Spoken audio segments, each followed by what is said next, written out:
Hello, hello, hello. Welcome, one and all, yet another episode of WhickTV, cross-ideological space where we come together to talk about issues both political and cultural, from the silly to the serious. And today, we're trying something different. We are going to have the wonderful Eucharist, friend of the show, personal friend, someone I have actually broken bread with, come on, and he wanted to talk to me a little bit about my religious upbringing, and specifically my upbringing as a member of the Church of Jesus Christ of Latter-day Saints, Mormons for short. And so I thought, you know what?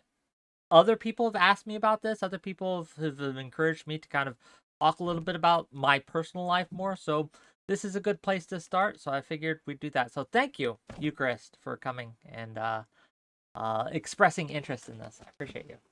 Yeah, well, thank you for having me. I'm excited to interrogate you. I think it's an interesting topic. Depending on where you are in the country, not a lot of us know a lot of Mormons, so I feel like there's a lot of sort of black box to it. And I love getting inside scoops into different faith traditions. So It's weird to hear that. But again, like since I grew up in the military, there's a lot of Mormon military members. There Mhm. just are.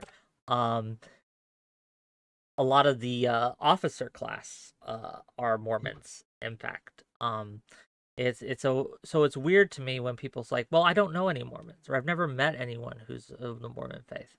You Um, probably do. You probably do. You yeah, just it yeah. just again most of us don't talk about it, right? And there's people who, Mhm.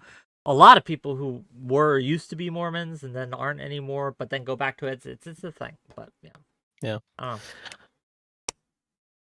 All right. Well, yeah. I mean, as I said beforehand, I guess this is not an interrogation, but I could interrogate you. But I have questions, and Yeah, then we can just sure. see where they go. We can make this as free flowing as you want. But as you said, right? You said your faith background, the church you grew up in, is the Church Jesus Christ of Latter-day Saints. So my question, first off, how long did you practice, and then broadly, what was your experience as a religious person? What did it look like to be a religious wick day to day, week to week growing up for you? Um, good question. So I was raised in the church, born into the faith, if you will. And I practiced for about the first 25, 26 years of my life. So more than half my life, I was a practicing member of the Church of Jesus Christ of Latter-day Saints. I would, um, you know, attend seminary when I was younger, though I quit that halfway through because, man, what seminary is, for those of you who don't know, in the Mormon church, right, it's a program that we had for youth. So people who were in high school, um, and they would go before they went to the actual school, they would attend an hour of religious school, usually hosted by one of the members' parents. So I would have to wake up an hour earlier, and I just couldn't do it. Like my sleep, that's all it was. Is it was too early for Wick, Mm, and so there was a lot of struggles with that. My parents were very, and still are, very religious, and so they encouraged me to go. Sometimes to the point of fighting, right? But mm, again, um, I did believe in the teachings, right? And a lot of the teachings I still do believe in, right? Like I still do believe in a lot of the Christian tenets that were taught. Um, you know, because I have been given much, I too must give, right? Like trying to be like Jesus, that kind of thing. I think those are all good things to be. Um, you probably would not be able to tell, right? Anything different from me if you knew me back then, at least not by my behaviors and how I treat others, right? I still had a little bit of a potty mouth here and there. And the only thing you wouldn't see me do is smoke or drink. Not that okay. I'm smoking and drinking all the time now, but you just, if you offered me a drink, whereas now I'd be like, thank you. Then I would be like, not for me, thanks though. Mhm. But yeah. So you've anticipated my second question a little bit because I my second one was about religious education in the church, because different, obviously, like different religious traditions, and within the Christian church, different Christian traditions educate their children quite differently, right? So if you grew up in a Baptist church like I did, maybe you were regularly going to Sunday school, like here's some stories, here's a reading. Maybe you were even kind of like taken out of like big church and you didn't really hear the sermons all the time until you were a little bit older. If you grew up in maybe a traditional Catholic church or like a Reformed background, you might have been catechized, where they literally sit you down, like, here's the question, here's the answer, you're going to memorize it and you're going to repeat it back at the end of the month, right? So you mentioned you struggled to show up to it sometimes, but yeah, what did that look like actually, like in terms of the content? Like, what were you reading? What were Sure. you studying in this hour before the So, actual time? Yeah. well, look, at least until recently, and they've recently changed it. They've shortened the. We used to have 3 hour church, 3 hours on Sunday. So you'd have the general meeting where everyone was together. You'd have people talk in church. I guess to answer your question though, the way we are taught as LDS youth is by doing. We are encouraged to participate. It is a participatory church. So it isn't just, right, speakers, like the preacher going up and giving sermons. Even as young as 14, 13, 12 years old, we have youth speakers go up and give a 15-minute sermon, right? Or a talk is what we call them. Before the whole congregation, right? So you are again thrust into the workings of the church at a very young age. Again, we send missionaries out at a very young age as well. Discipleship is the word I'm looking for. We are a discipleship. We believe in learning by doing.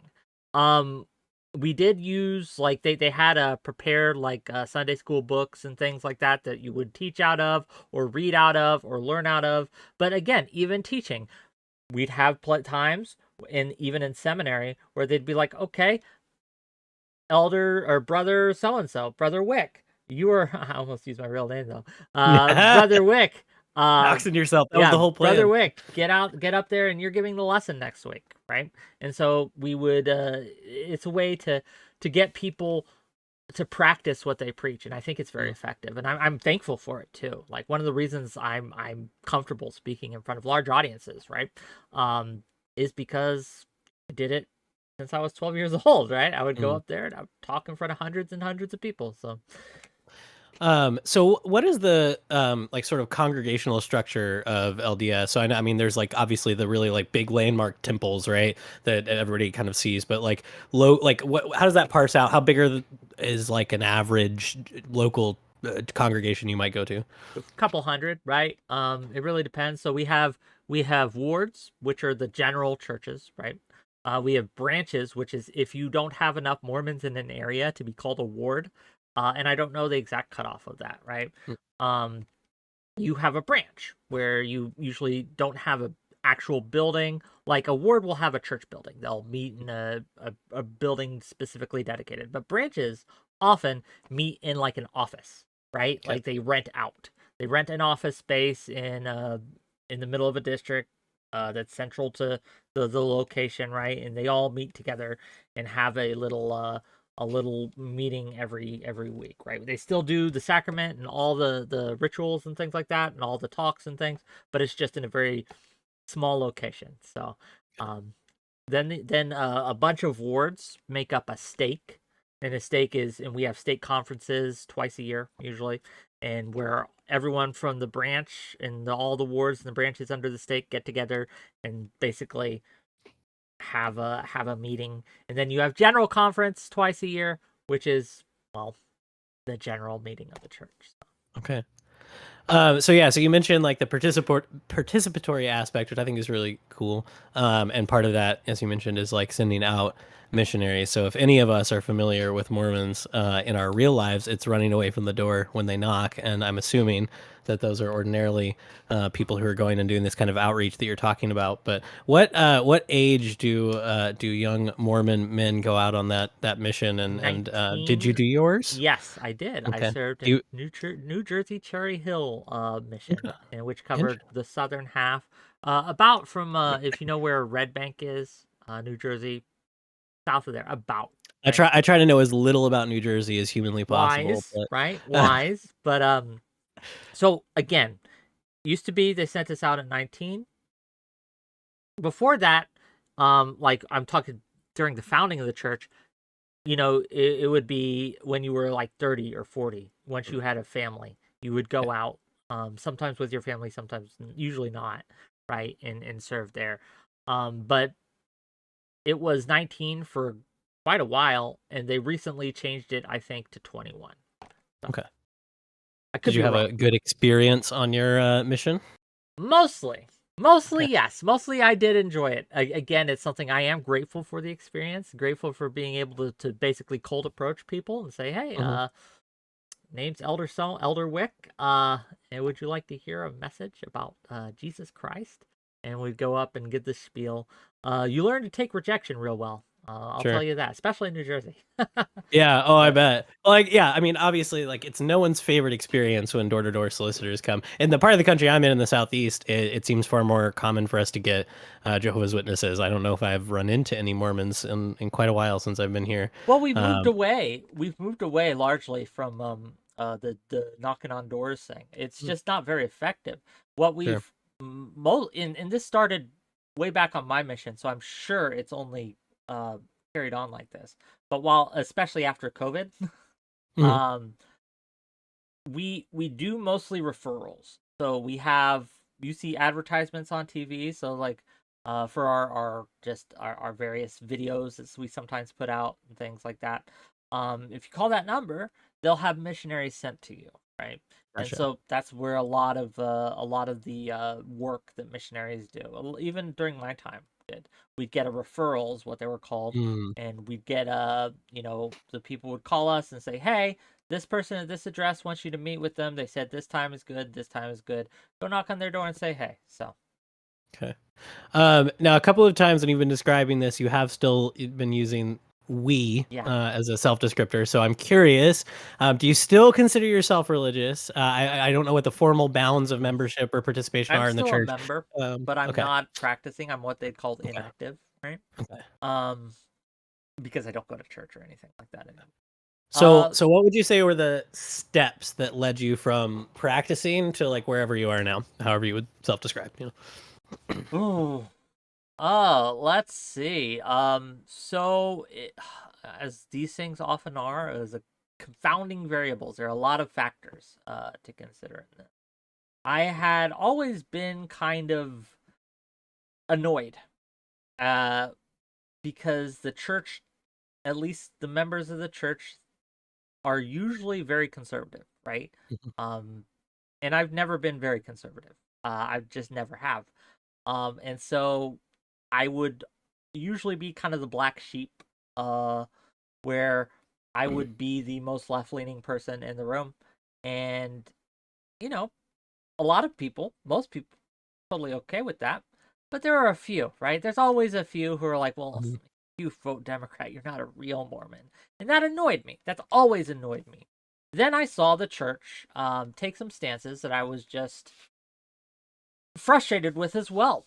Not so much for the stances they were taking, but even though that did play into it, but also because they were getting into bed with organizations that would call them a cult and used Mhm. to kill them, right? Mm. Like Okay. when we talk about like uh Mormons are known to be in Utah, there's a Mhm. reason they're known to be in Utah, and it isn't because we decided to go to the place all on our own. We would go from state to state. The population in that state would kill us until we left, and we would go to, like, we would start in New York, then went to Pennsylvania, then went to Minnesota. Yeah, I think it was Minnesota. One of the M words, right? Michigan. I forget, right? I should really know this history better. But and we would get driven out from state to state. Missouri, that was it. We would get driven out from state to state, and eventually we had to leave the U.S. entirely and Mhm. go to and form our own little place, which we did in Utah. So Mm.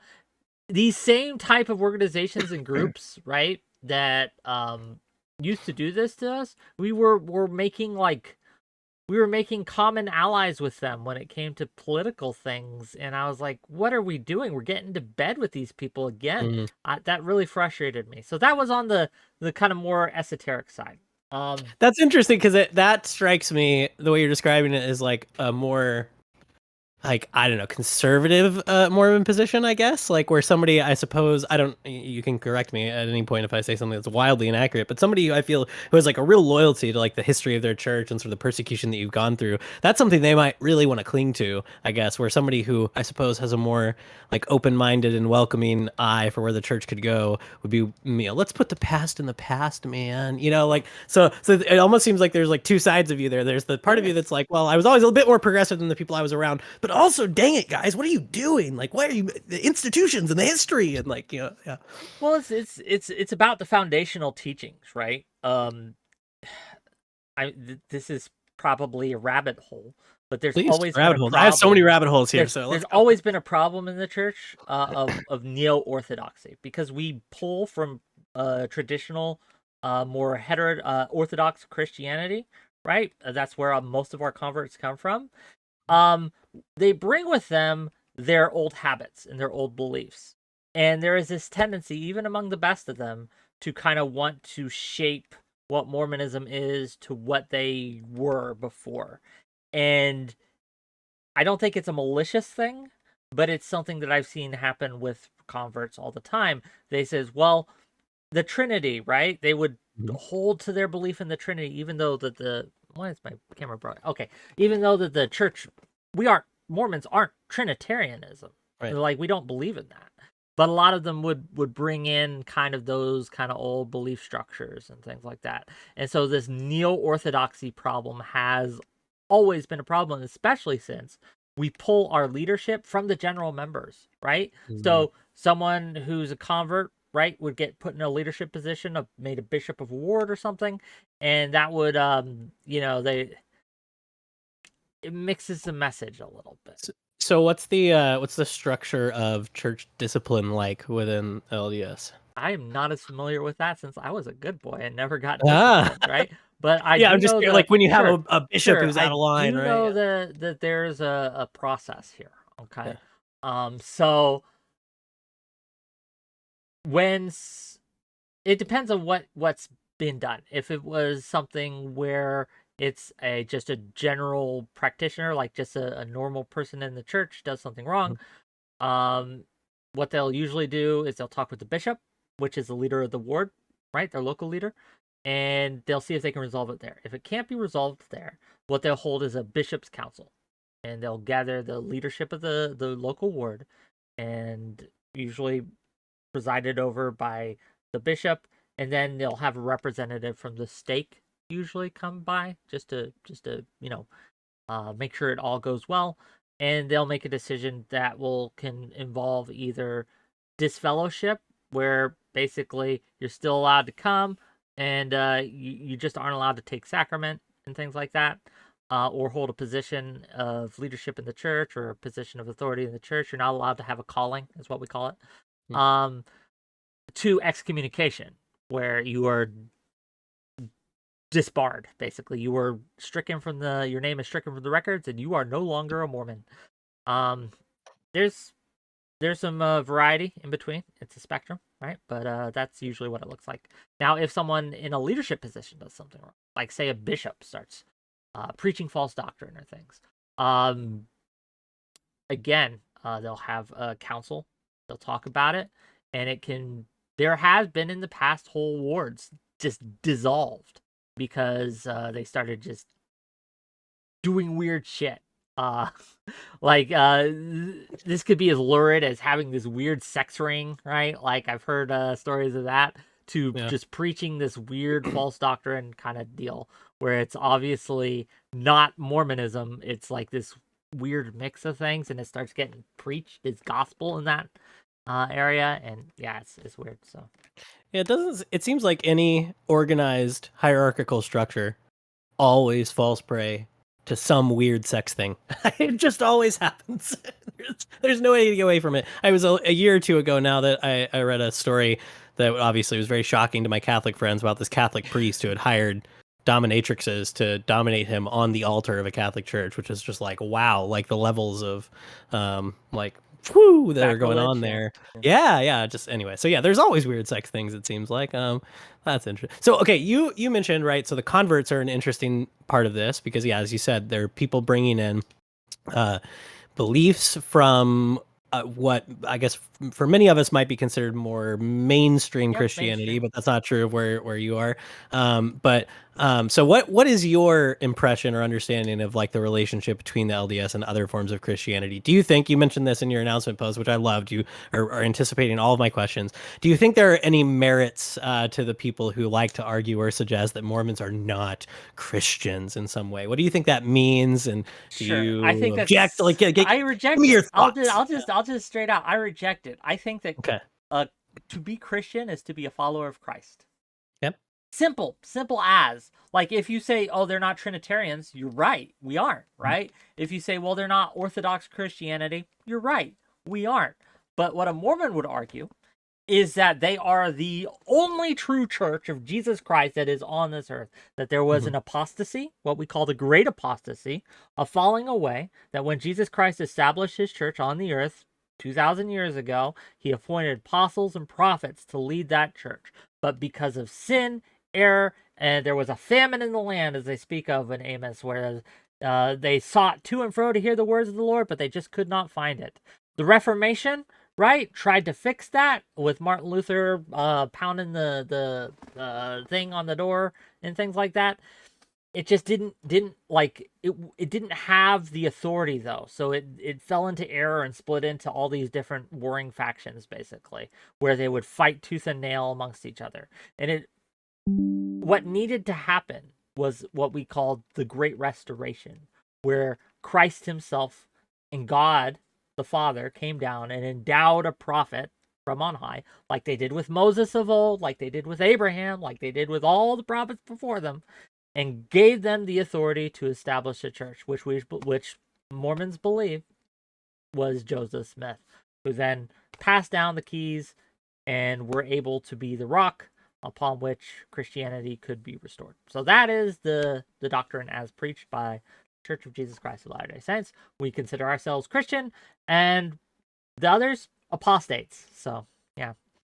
Yeah, I mean it's always interesting to hear stuff. Like I feel like that has strong echoes of the way that well, many different church traditions talk about themselves, but you know, the Roman Catholic Church in particular, right, has effectively that without the great apostasy, right? It's like, no, yeah, we are the church that Christ established on earth. Peter was the rock. We've got an unbroken line of succession, and here we are. Boom. Mormons, you've got this broken line, this great apostasy, and then a necessary miraculous restoration. Protestants, it's sort of like a backwards looking archival rediscovery of the true church, without the miraculous restoration in the same sense. But everybody seems to want to think, yeah, no, we're the right ones and everybody else is apostates. So I don't know. Do you think there's any value though, as far as I understand it, the people who want to say, well, Mormons aren't Christians or Jehovah's Witnesses aren't Christians or XYZ people aren't Christians. They typically do want to draw the line, I think, at Trinitarianism, right? So if you go on Wikipedia and you just look up the article for non-Trinitarian Christians, there's a lot of sects that are called non-Trinitarian Christians. LDS is probably the biggest one. Then you've got Oneness Pentecostals, Unitarians of various sorts, et cetera, et cetera. So there are a lot of people who call themselves Christians, who we might colloquially call Christians, who don't adopt the Trinity. So do you think there's any value in like parsing that to say, well, okay, Trinitarian Christians are quite different? Because as you're saying, when they come into your church, it's a huge jump, right? To go from believing that God is 3 in 1 to, well, actually, I have specific questions. So, but yeah, elaborate, and then I want to hone in on a couple. I do think that there's a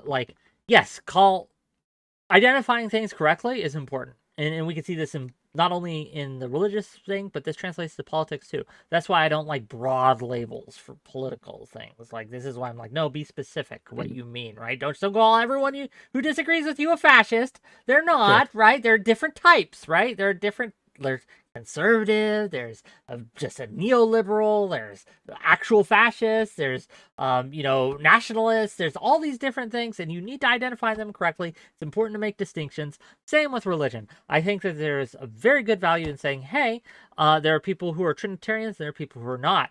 There are people who are this type who believe Christ taught X, Y, and Z, and there are people who think he taught A, B, and C. Right? I think its delineations are fine. I have no problem with it. Like I get annoyed but not offended when someone said, "Hey, you were a Mormon, so you weren't Christian."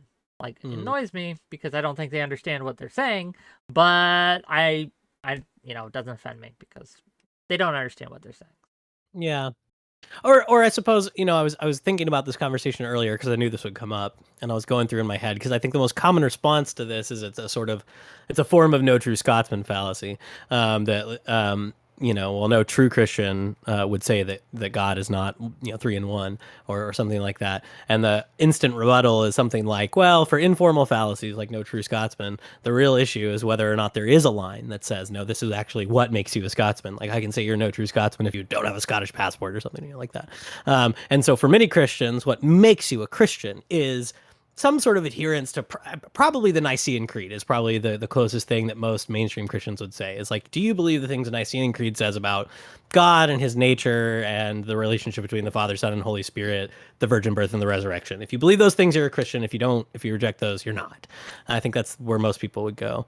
Yeah, I don't know how useful that is when you have, obviously, like from anyone's perspective, like I come from a more mainstream Protestant perspective, Catholic perspective. Mormons are obviously some kind of offshoot of Christianity from our perspective. Like there's a relationship between them. Is it really a hill to die on to say they're not? I don't know. It's hard to say. I was also thinking like people tend to separate it, I suppose, into I might put it in like three broader categories, and this is annoying because the word has like one letter difference. So you have like Nicene Christians, which is ANTE, like pre-Nicene Christians, like antebellum, before the Civil War. So pre-Nicene Christians who may have different ideas of God that were not, delineated or parsed out the way that they have been in the what the Western Christians might call ecumenical councils and creeds. And then you have Nicene Christians who just like look at the Council of Nicaea and the creed that comes out of it and say, this is what we believe. And then you have anti-Nicene Christians who are like, no, I'm a Christian. I follow Jesus. I just think Nicaea was wrong about the nature of Jesus, about the nature of God and all these things. And so maybe all of these fall into some broader category of Christian, but we can parse it helpfully that way in an ironically Trinitarian way. Who knows? But so quick rapid fire questions based on your religious education and upbringing, Mr. Whick. If you had to summarize quickly on the spot, someone asks you right now in a coffee shop, what do Mormons believe about God the Father and his nature? Who is he? What is he? As God is, as man is, God once was. And as God is, man might become. God is a company. It's a corporation. So when the Bible says God does this, and a lot of times it's not God himself, it's his representative. And they talk about God incorporated, right, is how I would explain it. So when Jesus goes and acts on behalf of the Father, he is, in a sense, God. He is acting on behalf of God. But just as like you would say he's a separate person, like if a mod from Twitch came into my chat right now and said, hey, you need to stop this, I could say Twitch came into my chat and told me to stop this. The Twitch CEO did not come into my chat and told me to stop this. Mm-hmm. But it would be entirely correct to say Twitch came into my chat. Did it? Okay. Yeah. Does that make sense? Okay, so yeah. Second question, Jesus. What would you say about Jesus and his nature? Who is he? What is he? God, divine, right? He is the one true path to the Father. Okay. What does it mean to be the Son of God for Mormonism? The literal Son of God, like the literal offspring of God the Father. Yeah. Okay, but so speaking of like Nicene categories, there was a time when he didn't exist. He would Mormons or LDS. The concept of preexistence is foundational to Mormons. Okay. So we've always existed. We've never known. Oh, everyone always exists. Yeah, you, me, all. We all existed before we came to Earth. Much like Jeremiah, before God formed him in the belly, he knew thee and ordained him a prophet. He knew us all, and we all chose to come down to Earth and to be tested, to gain a body, which we lacked, and to, see if separated from God, we would still follow him. So. Okay, so, again, always correct me if I'm wrong. So, from all eternity, there's a soul bank floating in eternal nothingness. Fair. And the choice to be incarnated or embodied is volitional. It was a choice we made. We had the great, when they talk about the great war in heaven, it was a disagreement about whether or not, right, or how exactly we should engage in this test. Okay. Satan made God put forth a plan, which is what we're following now. But Satan, Lucifer at the time, says, actually, no. Instead of giving this test where some of you will fail, where you have free will, I'm not going to let you have free will. You will follow God. I will make sure every single person gets back to God the Father. No one is lost. Follow me, and your success is assured. There is no choice. There is no free will. But you will follow me, and you will be saved. So, okay, so in the this is not good content. I'm very sorry, but in the depths of Mormon, what do you mean? This is great. I understand it. In the depths of Mormon esoterica. So, what's the sort of thinking on? So, as you said, like we can become as God is, or will if we follow Jesus. What is the Mormon idea of like what, if anything, pre-existed the God that we're worshiping, the God the Father that we're familiar with? Oh, in the depths of esoterica. Again, this is Yeah. not something that's taught or preached or anything Okay. like that. This is just a bunch of so when Mormons get together and it's late at night and they're not drunk, but they've drunk a lot of caffeine, right? And a lot Oh of yeah. other, As long as it's cold caffeine, right? yeah, as long as it's cold yeah, caffeine, right? Okay. We start talking about like the what ifs and things like that. Sure. There is an article called "On the Creation of Intelligences," that was written by a leader in the church. Never officially recognizes, but it's an interesting one that kind of talks about these kind of subjects. I think it was called on the Creation of Intelligences. Maybe it's on the Formation of Intelligences. It's been a while since I've read it, but it's a cycle. It's a process, right? Just as God, right, the Father wants his children to be like him, just like any father wants their child to grow up to be like them, right? Or better than them in some cases. It's probably likely that God had a similar experience and went through it, but we don't know, right? That's just guessing, and nor is it important. So, Okay. So then again, if you had to summarize quickly, what do Mormons believe about the afterlife? What happens if I follow the right path, if I follow Jesus as an exemplar, and what happens if I die if I'm not following that? we believe in three kingdoms: celestial, telestial, and terrestrial. We also Celestial is the second, T-E-L, telestial and then and then terrestrial. terrestrial. Okay. Mhm. So celestial is where God dwells, God the Father himself. If you are worthy, if you live to your values, if you overcome through the blood of Christ, that is where you go. Celestial are the people who try, who maybe, are more wishy-washy, not bad people. You wouldn't say they're bad people, but they go there. It's still a kingdom of glory, to be clear, right? These are all heaven. When we talk about heaven, these are all heaven. Okay, they're all really great. Jesus Christ comes there, right? Christ kind of like oversees it, right? But they don't get the presence of the Father. When the terrestrial are for everyone else, almost, right? Like 99.9% of everyone else goes to the terrestrial. So we're talking about the liars, the killers, the thieves, the bad people, right? They go there. Again, it's a kingdom of glory, though. There was a quote from Joseph Smith that if people were allowed even a glimpse of what the terrestrial, the lowest of kingdoms, would like, they would kill themselves to get there, because it's just so much better than life on Earth. I mean, It it is a seems like a kingdom of fast glory, path there. I'm but sorry. it doesn't have like it doesn't have the presence of God. It doesn't Okay. have all that. It's still a kingdom of glory. Then there's outer darkness, which is the separation from God entirely.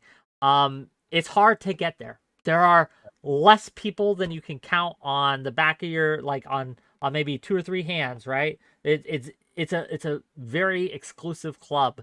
To get there, you have to know God is God, like not just believe it, but know it, having seen the face of God, and turn away and say he does not exist, and to deny and fight him. Which again, most people just won't get to. It just won't happen, right? So Lucifer and Hitler, basically, we've No, got. maybe not even Hitler. Oh yeah, I was gonna say based on your description, that didn't seem right. Okay, But I don't know. interesting.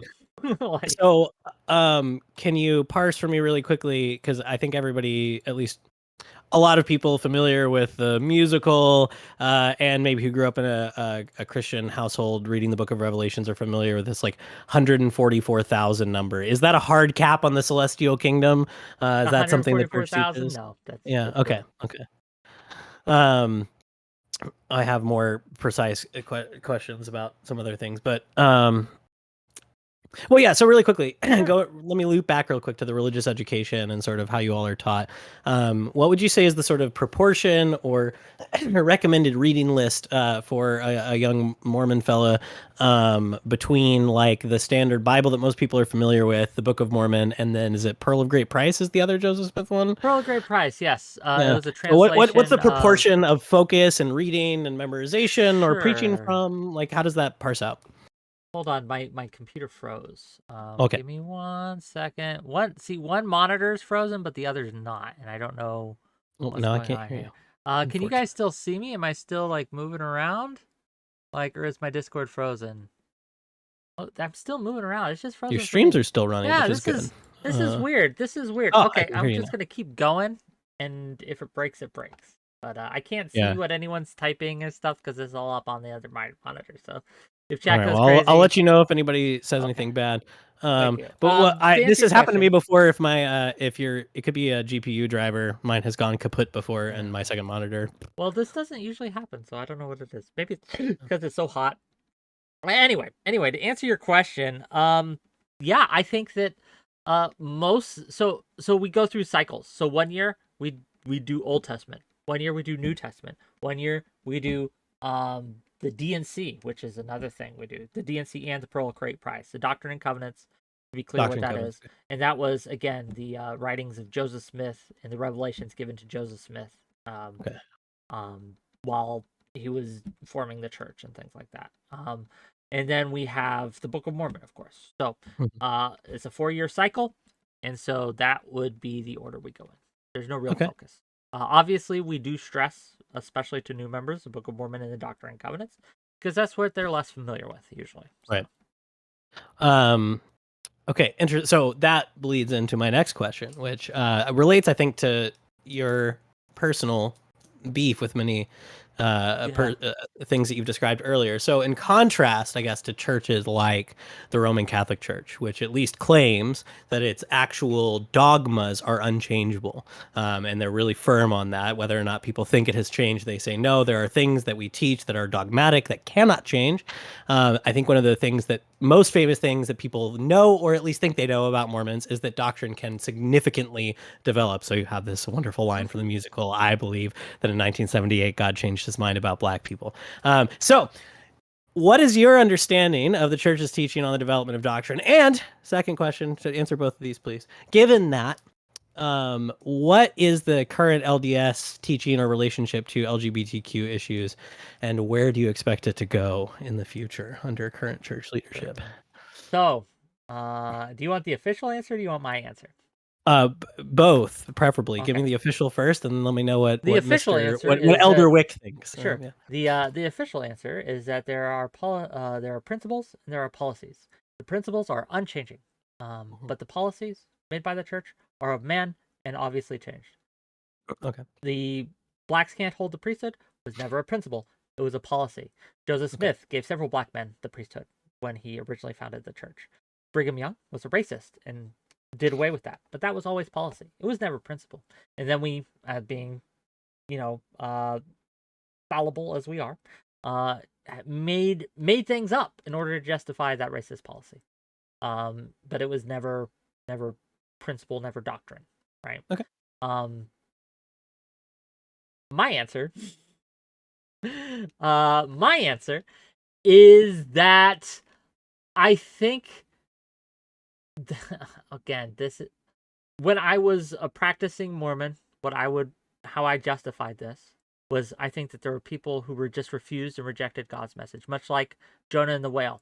Jonah was like, "No, I ain't doing that." Like prophets throughout the time, in the Old Testament, were constantly being scolded and said, "Hey, you're doing it wrong. Go fix your shit." Right? Like this happened a lot, right?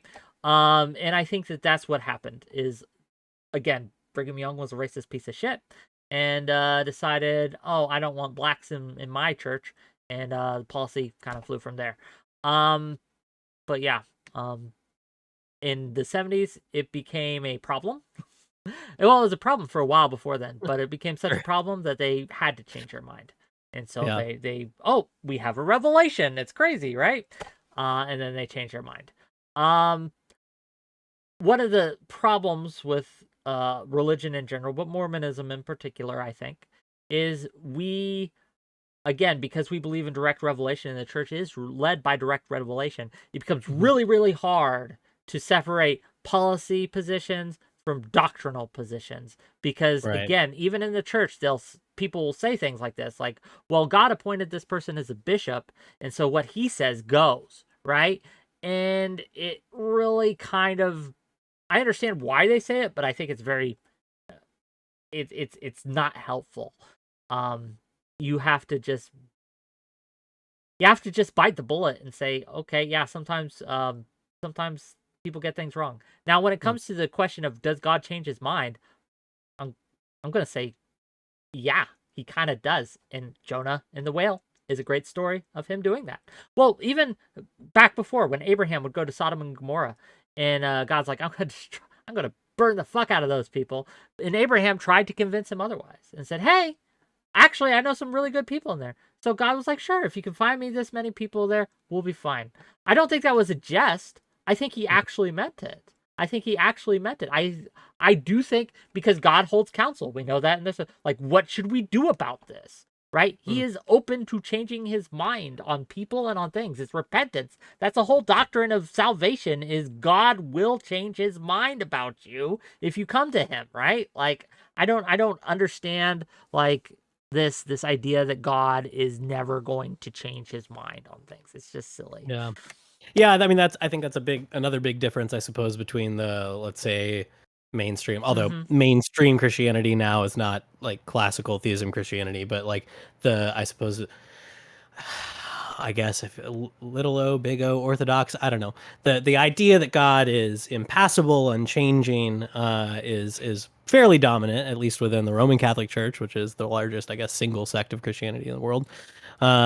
And yeah, so they look at those same passages, right, where God, I don't have the number in front of me, but there's quite a number of times in the Old Testament where it says that God literally, the word is literally repents, and the Septuagint of Greek translation of the Old Testament, it's the same word that is used in the New Testament, metanoia, of turning away or changing your mind. And so the impassibility view of God, which I hold to technically, is that it's an anthropomorphization, that there's a way that God presents himself in time and in history to his people that is not reflective necessarily of his eternal and unchanging character. But it makes complete sense to me also that you could just read this and say, well, it says here, like, God changed his mind. Well, again, the story of Jonah, right? Like he said, go to Nineveh and tell them they're going to be destroyed in 40 days. Not go and destroy in 40 days if they repent, if they change. He said, this is going to happen. And Jonah got mad about it because he said this to people in Nineveh, hey, I'm preaching destruction. You're going to be destroyed in 40 days. And then he went to watch, right? But the people of Nineveh, he was ready, man. Yeah, the people of Nineveh were like, whoa! Dope.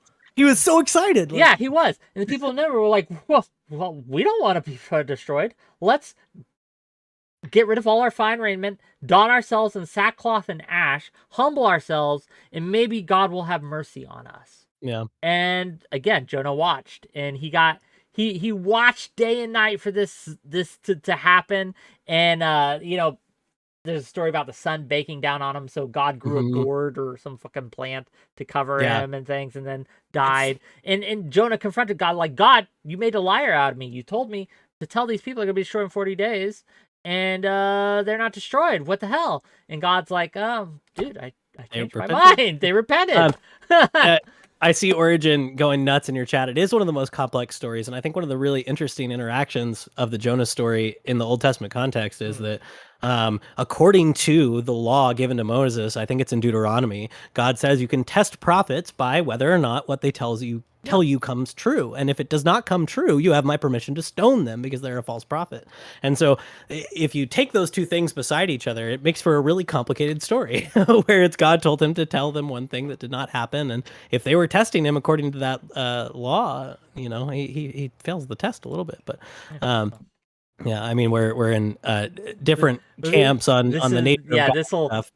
This gets into some real, like I said, it's a rabbit hole. So let me poke that a little bit. And so you say, like, in a sense, the principles don't change, the practice does. But if God can change his mind, how does that play into it? Sure. So I would be curious again, like, it seems like a very hot button social issue right now. Obviously, like, BYU is a university with national profile, probably one of the biggest universities in the country that has policies that people might consider to be quite antagonistic towards certain identities, right? So transphobic, homophobic. Yeah. So is this something that I'm sure you know people or have family who have gone there, right? So do you see this as an area that the church is able to progress on while staying true to its principles? I think it absolutely could. I don't think being homophobic is key to Christianity. I don't think they're intrinsically linked. I don't think Mormonism and homophobic are intrinsically linked. I think that one can, if I were to take a Mormon perspective of this, right? And this is something I always thought growing up, right? Like, well, it's just like smoking or any other sin. God doesn't like it, and you shouldn't do it, but we're not going to kick you out for it, right? Like, it's not something that's going to damn you forever. It's just something you shouldn't do, right? That's always what I was taught growing up. We've only recently taken a more hardline stance to this, right? Like a more publicly hardline stance, I should say, right? Because of, it being in the news every day and things like that. But yeah, growing up, there were plenty of missionaries that kind of, swung certain ways. We just didn't talk about it, right? We didn't make a big deal of it. So. Okay. I don't know. So I don't, like I said, like, I guess my answer here is I don't think they're intrinsically linked. I think it's perfectly possible for the church to change its stance, its policies on lights. And in fact, this is one of the more disappointing things that the church has done recently is they seem to have doubled down on a lot of these policies. There was a policy, and this I think drove a lot of people away from the church, or at least disappointed a lot of people who were members of the church, is that the children of kids whose parents were in a practicing gay or lesbian relationship, or were trans, could not be baptized. And a lot of people did not like that at all, right? One of the key tenets of the church is that the sin, the father, you're not punished for the sins of your fathers, right? You're not punished for the sins of other people. So even if you do take the view that these things are sins, the kids are clean and should be treated as such, right? So yeah, that was a big to-do, a big issue for a lot of Mormons. I think they actually did away with that policy, but I could be wrong because of the backlash they got. The justification of the policy was that, we think these ideologies are trying to be spread in our churches and that they're going to insidiously trying to infect us through their kids. Yes. And I thought that was just paranoia and silliness. So yeah. So another question relatedly, is how far you think the church's, I suppose, policies could change on this. So some examples I think of, I have really good friends who are conservative gay men. I mean, there are several prominent examples of this on the right. Like Dave Rubin is a married gay man who's adopted children. I have some friends who are conservative, Anglican or Episcopalian gay men who fully intend to get legally married. And still, I think they and the churches they attend, or some of the churches they attend, hold to what they would consider to be a sort of modified traditional sexual ethic. Right? Oh, thank you for the raid flow, Trace. I'm sorry, I didn't see it because my thing was frozen. It's unfrozen now. So thank you for the raid flow, Trace. So in that case, these are people who I would consider relatively, on the grand scale, very conservative, who would say, I hold to basically the same teachings that you do, promiscuity outside of marriage, bad, committed relationships, good, monogamous relationships, good. I just happen to also be gay and plan to get married and all of these things. So, On the other side of that, you have like mainline Protestant denominations who would basically say traditional teachings on sexual ethics and chastity and all these things really not important, right? Love is love, and polygamy and all these other things are admitted into the fold now in those forms of Christianity. How far do you think or expect the church could or might change on that? If they want, I think they have to change eventually, right? Like, I guess they don't have to, but if they want to continue to be a proselytizing organization that reaches out and reaches into communities across the world, they're going to have to at a certain point, like, at least loosen their stance here, because again, acceptance towards these communities are just getting higher and higher and higher. And so while yes, there are certain things I would advise them not to change if they want to be true to their faith, right? That doesn't, yeah, that issue isn't one of those things. So one of the things I would say, don't change no matter how many people tell you to. Trinitarianism, for example. Even if the whole world believed in Trinitarianism, hold to your guns on that one, because you're just right. If all right, Whick, yeah, we'll have to fight some other time. This is a friendly conversation. If like when it comes to not drinking, the word of wisdom and things like that, right? Yeah, hold to your guns on that one. Alcoholism is bad. You know, drinking alcohol, probably shouldn't do it. I do on occasion, but I probably shouldn't, right? Like, it's bad for me. So hold to your guns on that. Have these standards. But things like being gay or lesbian, yeah, don't, kind of let that slide. Okay. So you've mentioned that you're sort of disappointed with this recent decision, may have been sort of modified. Do you see in the life of your family and friends who might still be more practicing, or whoever you're around that's still involved, do you think the relationship with the broader culture right now is growing better or becoming increasingly antagonistic? I think that they're just driving more right?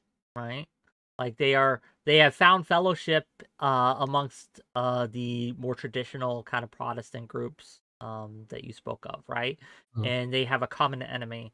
So both. It's getting more antagonistic towards the non-conservatives and less so towards fellow conservatives. Okay. And then this relates sort of to the religion panel that you had that you didn't initially invite me to, that I'm not bitter at all about being excluded from in any way. But so do you think that in your life, as you said, you're not practicing, at least not attending, but I mean, you still seem to have some like Oh yeah, positive my family. sentiments A towards lot the of my family are teachings and Mormons still, right? A lot yeah, of the people, I keep in contact with are Mormons, and I'm yeah. not like anti-Mormon by any means. Okay. So then in your life and the lives of the people that you know in the church, do you think that religion has been a help and an aid, or a harm and a hindrance? Do you think religion, for the people you know and for the world at large, is doing more good than harm, or more harm than good?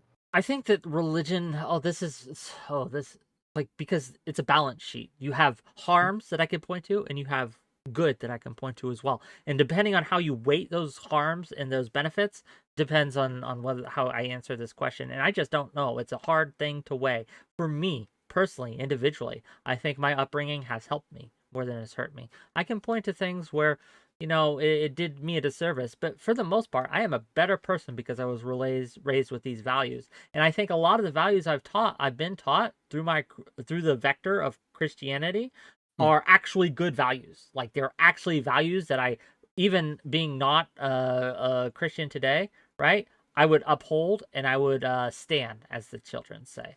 Like, if the definition of Christian is simply a follower of Christ, by that definition, I might still be a Christian because I do believe in what was taught to me, right? That Jesus Christ preached and practiced are good things. Be kind, right? Love thy neighbor as thyself. Feed the sick. Home the homeless. Clothe the unclothed. Meekness, humility. Turn the other cheek. All of these things are just values that are eternal. They're timeless. They stand the test of time. And yeah, I strive to be those things. I'm not perfect at it, but I strive to be Christ-like in that way. Do I believe in God anymore? I don't know. But that's a thing. So, and thank you for the sub, Ice Beans. Really appreciate it. Yeah, I like that perspective. I am a big fan of Kurt Vonnegut, although he was like self-professedly an atheist, socialist, humanist, all the things that people like me are supposed to hate. One thing that he repeated quite often in a couple of different books and a couple of different commencement addresses was that, you know, if Jesus had not delivered the Sermon on the Mount with its message of mercy and pity, I wouldn't want to be a human being, because that's such an ethically transformative thing for him. Like, this is what Jesus taught, that the poor and the wretched and the downtrodden are those that deserve special moral consideration. It's what Nietzsche hated so much about Christianity. And Vonnegut said, yeah, that's why I want to be a human at all. It's just, that's what's so cool about it. And I think in a lot of areas of Christianity, it's something that's lost. One of my favorite things to like thump people over the head with, there's a collection of sermons by an early Christian, St. Basil the Great, he's called in the Eastern Church, on wealth and poverty, and it's collected in this volume that's called On Social Justice, which is a modern, you know, title, but it's very fitting because he's effectively saying, yeah, if you have more than you need and there's somebody who needs it, you're stealing from them. Like, you're doing something wrong when you are not helping those with the things that you've been given. I think that's you know, a universally palatable form of Christianity if more people could practice it. This is the thing. This is why my answer is mixed when it comes to, is religion a force for good or for evil? There are many people within religion who have used religion as a vector to do terrible things. I don't think we would disagree on this. They've used religion as a vector to gain power and to hold that and to hurt others and to promote themselves over their religion, right? This is absolutely classically a thing, and it still is happening today. I think a lot of political or wannabe political people are using religion as a vector to try to gain power, and that is an ill for society, right?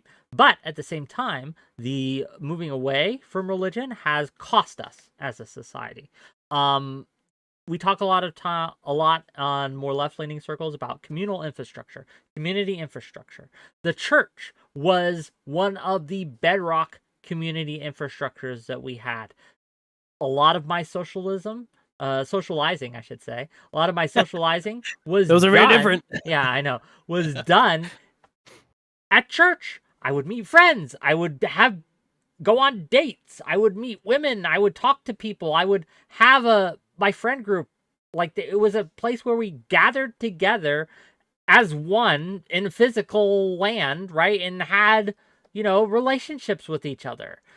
We would help one another. One of the best things about Mormonism, right, or the LDS church, was the concept of home teaching and visiting teaching, where we would be assigned, like literally assigned families to go check up on and be their friend and like help them out if they needed help them move if they needed help moving, help.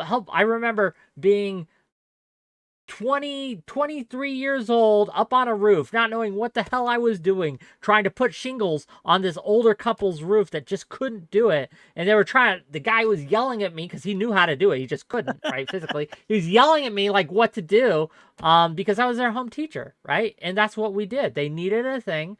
I helped them. We don't have that anymore today. It's dog eat dog out there. Even in leftist circles, it's very dog eat dog. Like, there's no community action unless you were part of their community. Because another thing about the LDS church is we helped our community regardless of whether you were a Mormon or not. If during hurricanes in Florida, because a lot of the time I grew up in Florida, there's a hurricane, we didn't ask if you were Mormon before we moved through, helped clean up your area, helped pick up your stuff. We didn't do any of that. We didn't check your skin tone to see if you deserved, right, like, consideration. We didn't like do any of this like gatekeeping or this weird purity testing when it comes to helping others out. Hell, there are a lot of people. The church welfare program is by and large the best welfare program on the face of this earth. Like, it helps members and non-members alike. Billions and billions of dollars are spent like helping others on an individual basis. Like, if I needed help today, I don't practice. I haven't gone to church in years. And if I like legit needed help and I could get over my toxic masculinity of the embarrassment of going to get help, I could go into my bishop I could set up an appointment and he could give me money, a monthly allotment, a fund, right? I don't want to do that, but I know that I could. And he might be like, well, okay, I'll do this, but you need to work at the food pantry once a month for 15 minutes. That's fine. Like, I mean, that's the, like, again, and if I couldn't do that for whatever reason, it wouldn't be a big deal. I know people in my family, my father, when he was between jobs, he had just left the military, right? I was 16 years old. He had just gotten out of the military. We were struggling. He thought he had a job lined up. It didn't go through. For about almost a year, the church bought our groceries. Wow. The church just bought our groceries for us. And we would go every month to pick them up at the food pantry they had. And yeah, it was just I don't see other groups and organizations do this to the level that I've seen the LDS Church do this. So I will say that. $5 from Origin of Language to say, now I'm wondering when you and I will discuss religion and philosophy. Whick, keep Ukerist around. He's a keeper. Well, I will. Ukerist is a friend. So. Thank you, Origin. Origin's great. I like him a lot. Yeah, this is something I ran into, and why I would have loved to be on that panel with Prime is that I don't always think that people who are very negative about religion and the church or churches, which they have every right to be in a lot of cases, really understand the scope of what they're advocating purging. And so the example that I always give for Prime is, like, I was in Madison, Wisconsin for 5 years, and it's a very, very liberal lefty place, left of, I guess, a lot of people on Twitch politics, I think, even in a lot of ways. It's a blue island in a sea of red in a very conservative state, so there's limits to what they can do. But even if you're going around Madison and you're looking at the kind of organizations that exist to do sort of like local good, a good number of them are going to be religious, and that's just quite common, that the people who are out there actually doing good, or sometimes even the more traditional churches, like the Catholic Church in the area. There's a large outpost of St. Vincent de Paul in the Midwest that invests millions and millions of dollars in feeding and clothing and housing people. And as you said, like, the criticism that people like Prime will sometimes give is that there's gatekeeping, or there's requirements, or there's things like that. In a lot of cases, these are not. Do you have needs? Show up and get what you need. And so, yeah, I suppose that I'm not always convinced that people recognize the good that religious organizations or religion itself is doing, that they would need to replace if they got their druthers right away. Well, I mean, like, the counter argument to be that, well, look at all the bad it does too. And you can point to even the Mormon religion, like, in some of the bad things that the church has done and is doing, and you would say, well, these are problems. And yeah, but again, it's a balance sheet, and you have to figure out where the weight of your values are and what you value more. Any organization that is religious or not religious, right, whether it be political or religious minded, is going to have bad actors and is going to have some bad outcomes. Cannot be helped. That's the nature of bureaucracy. That's the nature of these organizations. They're ran by people, and people are problematic, and so you're going to have some problems. Some are better than others, obviously, because of the systems in place and the mechanisms that they use to enforce those systems. But at the end of the day, religion itself, I want to divorce that, if we may. I want to divorce it from the institutions around religion. I want to talk about spirituality, right? Be more correct and more specific. I think that the lack of spirituality is a problem in today. The lack of belief in something, right? We have replaced that belief in a higher power with the belief in ideology. And so you have very, very religious-minded people who don't believe in God, but they do believe in socialism or communism or fascism or capitalism or any other ism, and they do so and support it with a fervor that is religious in nature. The enemy is heretical, and the state of the world is apocalyptic in nature. We are on the verge of an apocalypse, of a struggle between good and evil, and just the nature of who is good and who is evil changes. So. Yeah, I mean, this is a term that Origin in your chat is going to be very familiar with, but it's one that's been employed sort of haphazardly by researchers and political science. Is just the idea that a lot of people internalize of a sort of Gnostic reality, in the sense that there's a grand war between good and evil in our politics. And so one of the most, like, the papers that stuck in my brain the most from school was a paper that was looking at, does conspiratorial and extremist thinking tend to track with left or right wing ideology more, or does it tend to track more with that tendency to see a grand war between good and evil in all, like, political conflicts? And it seems to track more with that. If you accept some sort of, like, grand Gnostic metaphysical war going on, then you're going to be more likely to buy into both left and right wing forms of conspiratorial thinking that I think are just, like, wildly unhealthy. But I'm not I don't think that it's Well, it's more that necessarily religion that breeds that. I think it's yeah, particular. it's not just unhealthy. It's also untrue, right? Which I think is more important to note. Like, you can believe in something that's true, and it could be kind of unhealthy and kind of unsettling. There are a lot of harsh truths out there, but this need for this narrative, the need for the narrative, it's a human thing, but it is an unhealthy thing. And it's a problem. I agree with you. And I agree with you that it's not a problem that's unique to the left or the right, right? It's just an issue that they have. Like, I made a tweet today. That blew up a little bit. Someone had tweeted out, "Death to fascism and the liberalism that enables it." And so I just tweeted with, like, a kind of a snarky comment, like, kids shouldn't have phones in schools. Let's keep the kids away from the phones, etc. Basically calling this person a child. And it's true. I think that position is childlike. I think that idea of death to liberalism, because it enables fascism, I think it's a very childish belief.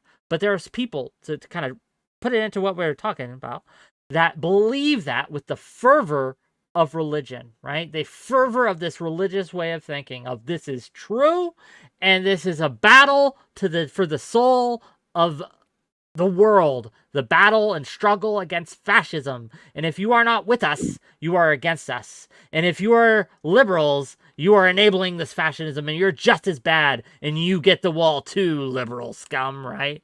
And it's a problem. It's a lot. Wick, after seeing that tweet and the responses, as I told you earlier, you are my favorite right-wing grifter. So if the conservative people that some people think are in Wick's audience are really out there, you should support him, because Wick is our greatest champion in the, fascist cause on the right today.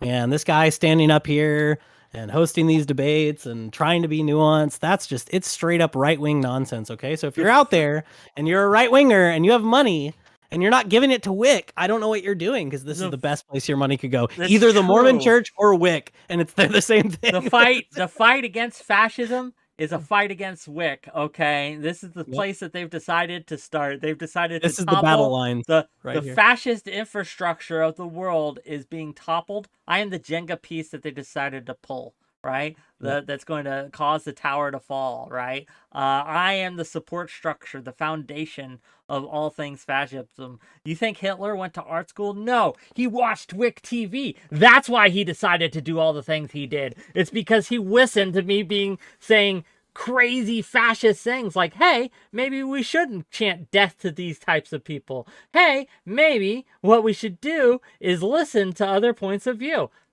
Fascist rhetoric through and through. Ukerist, thank you for the hang on just a second. I have some bits that I forgot I had, so I'm trying to inspire some people. Okay. Yeah. Give me more money. I successfully ruined Wick's content for a good Wednesday evening, so I think you all owe him some subs and some bits. This ain't ruined content. Come on, you gotta stop. Hey, stop being mean to my friend, Ukerist. You can't be self-denigrating like that. This is good stuff. So the other spicy thing that I wanted to talk about, we've moved a little bit off of it, but when I brought up the race stuff with the LDS, it's not like an own, right? Because in the Southeast where I am now, I'm very close to Bob Jones University, which only dropped its ban on interracial dating in the year 2000. The year 2000, mere months, or I mean, barely over a year before 9/11 happened, Bob Jones still banned interracial dating. So that, like, the race problem is a Christian a problem and an American problem. It's not a Mormon problem. I wanted to make sure I clarified that. So no, it's fine. Like again, a organization or institution can only be so much better than the society in which it exists. Right, so if most I'm sorry, Grackle. I was born in 1994. Okay, I was born in 2000. Yeah, I forget how young you are, Ukerist. Okay, Ukerist. Every time we talk, I'm like, oh, this guy is a peer, right? He is someone who is my age. But then I remember that no, you're like 10 years younger than me, over 10 years younger than me, and it weirds me out. I don't know. One of my students last semester was like, "Oh, because you're pretty old, right? You're like 35, pushing 40." I was like, "I'm gonna turn 29 this year, and I feel very old now." Well, it's okay. So this is not just a you problem. It's one of the things that constantly throws me for a loop, right, and causes me some kind of dissonance is realizing how young people on this platform are. Right? Oh, yeah. Because most of the people I deal with are much younger than me. I am especially old. the creators. Like, yeah, the viewers can trend older, but the creators are all they're very young. And it weirds me out every time when I'm reminded that actually I'm like one of the oldest creators on Twitch. Definitely one of the oldest successful creators, and yeah, it's just, which is good. Which is real good. We need the older moderating voices in I hope this so. world. I don't know though. I don't know if you guys want that. I think people want blood is what they want. I think people want blood. They want to see the breakdowns, the fights, the vapidness. They want that, and that's what they get. I'm going to harp on this. I sent you a link to this book a while ago. It's coming out in October. I do have an advanced review copy that I could send people if they want it. But anyways, I think it's going to be a really good book that would be really interesting for people to engage with in this community. It's called Why Not Moderation. It's by this political theorist named 𝕾𝖍𝖎𝖙𝖘𝖍𝖔𝖜. Really great guy. He's done a lot of work on moderation as a political virtue in the past, just like in the history of political thought in a really scholarly way. This book is very imaginative. The way he writes this book is it's like letters between his radical students and himself. He's arguing against radicalism as a principle or a practice with two students. One of them is a leftist student who's a radical, and one of them is a rightist student who's a radical. And of course, the student on the left who's a radical thinks, well, the threat in America today is neo-fascism, it's racism, it's sexism, it's transphobia, and we need to fight against this with radical policies and action. And the student on the right thinks, well, the threat today is critical theory with its Marxist roots that wants to undo all of tradition and all the good things about society. And both of them, he argues, have a strong Venn diagram overlap, which is we're willing to do anything and everything necessary to ensure the success of our side because the other side is so bad that it demands extreme action. And he defends moderation against those extremes. And the analogy that he employs, I think, is really useful, that I'm going to use a lot in the coming months and years, is, some people will say like a moderate or a centrist, which he says are different things, but we'll go with it. Well, they are. And I'll put a pin in that for later, but go on. He says that some people think they're just sort of wimpy. They're unwilling to take a side. They are just, well, I'm just going to drift with the middle of whatever happens to be happening. It's that meme, right, that gets brought up on like Adam and Sitch a lot, or like Short Fat Otaku's thing a lot, where it's like the Nazi over here is like, we want to kill you, and the people over here are like, we don't want to die, and the guy in the middle is like, compromise, right? It's that meme, and that's not what it is. The analogy that he uses is a funambulist, which is a tightrope walker. He says a moderate is like a tightrope walker. You're taking a fundamentally courageous action to step out on a fine line in the middle, and you're counterbalancing things that will try to push you over to the chasm to the right or to the left. And it's an active thing. It's not a passive thing. It's having to adjust for the winds of change. It's having to figure out where you stand in relation to the forces that are pushing on you. And so I think the analogy is really useful, because being a moderate in the way that I think you are in this space is not just being like, well, guys, let's find a middle ground of whatever is happening. It's like, where is the like actual principled thing between these two radical extremes that all of us, if we're decent human beings, should be uncomfortable with. Usually those two extremes involve physical harm and property damage. So like, where can we find a good principled medium between those? Isn't that weird though, right? Like, is to be against the physical harm of others is somehow this centrist position. I echo your sentiment, or the author's sentiment, that moderate and centrism are very different things. I describe myself as a moderate. I am not a centrist by any means. I do not like the conflation of the two. My positions are mostly on the left of center. Mostly, right? There's some hawkishness in me that I think would be a little right wing, but for the most part, my principles that guide me lead me to leftist positions in many cases. But moderation is something I am a big proponent of. Incrementalism, making sure that when you're making these changes, you don't do more harm than good. I think that is necessary. It would be very easy, and I'm tempted a lot to think of the other side as evil, right? As people who even want these radical extreme changes as evil.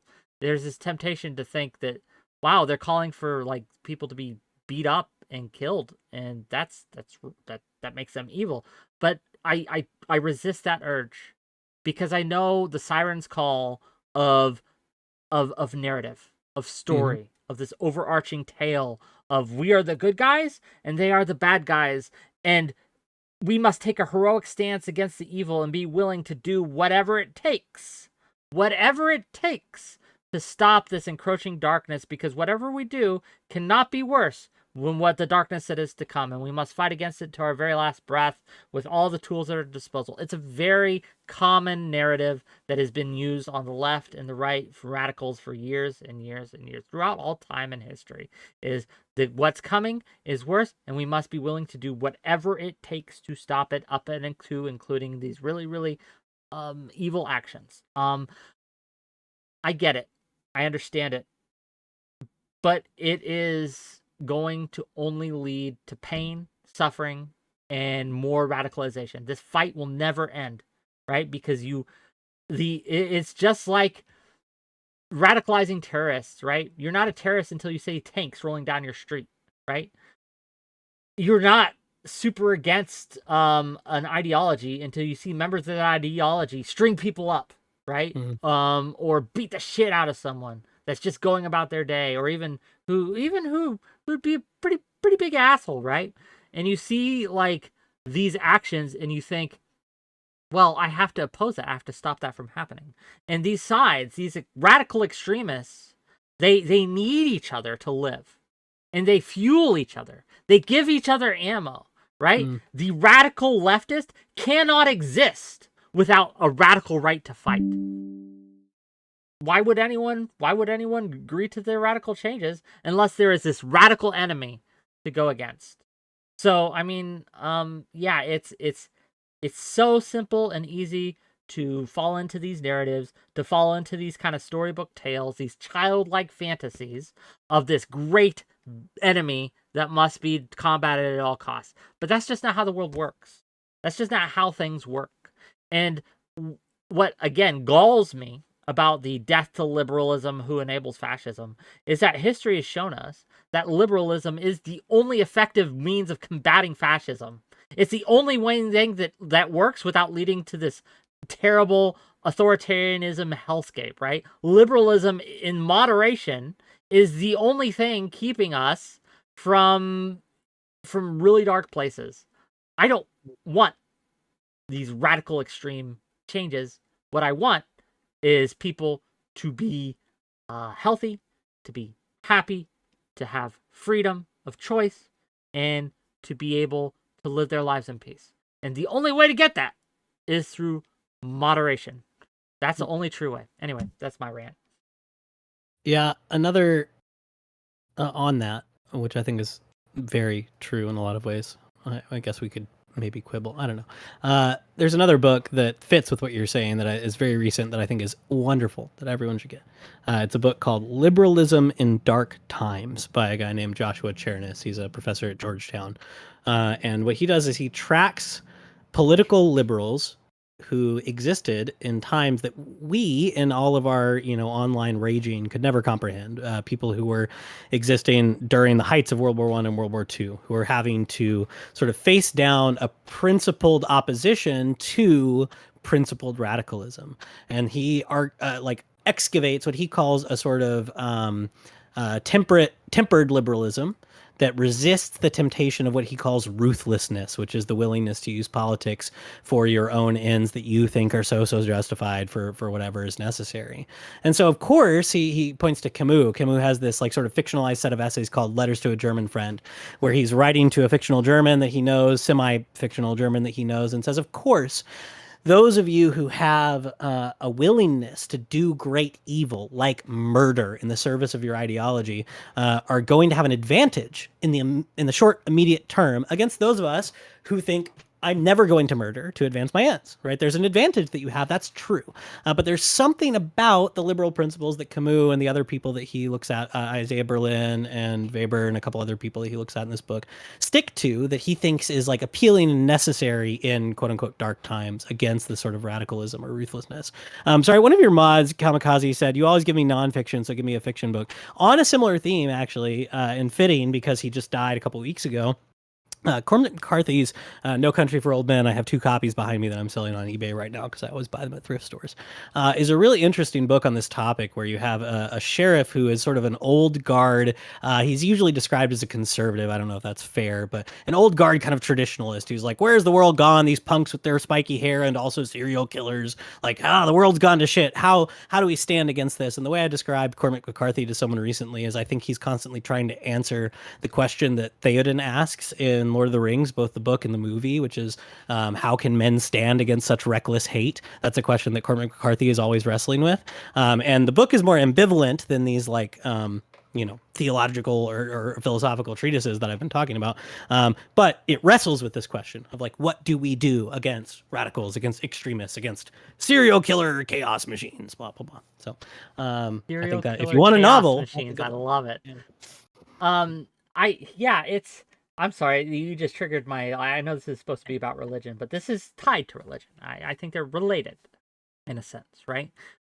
This like struggle against people who are willing to do anything and everything to get their way and to have their view of the world be made manifest through hook or through crook, right?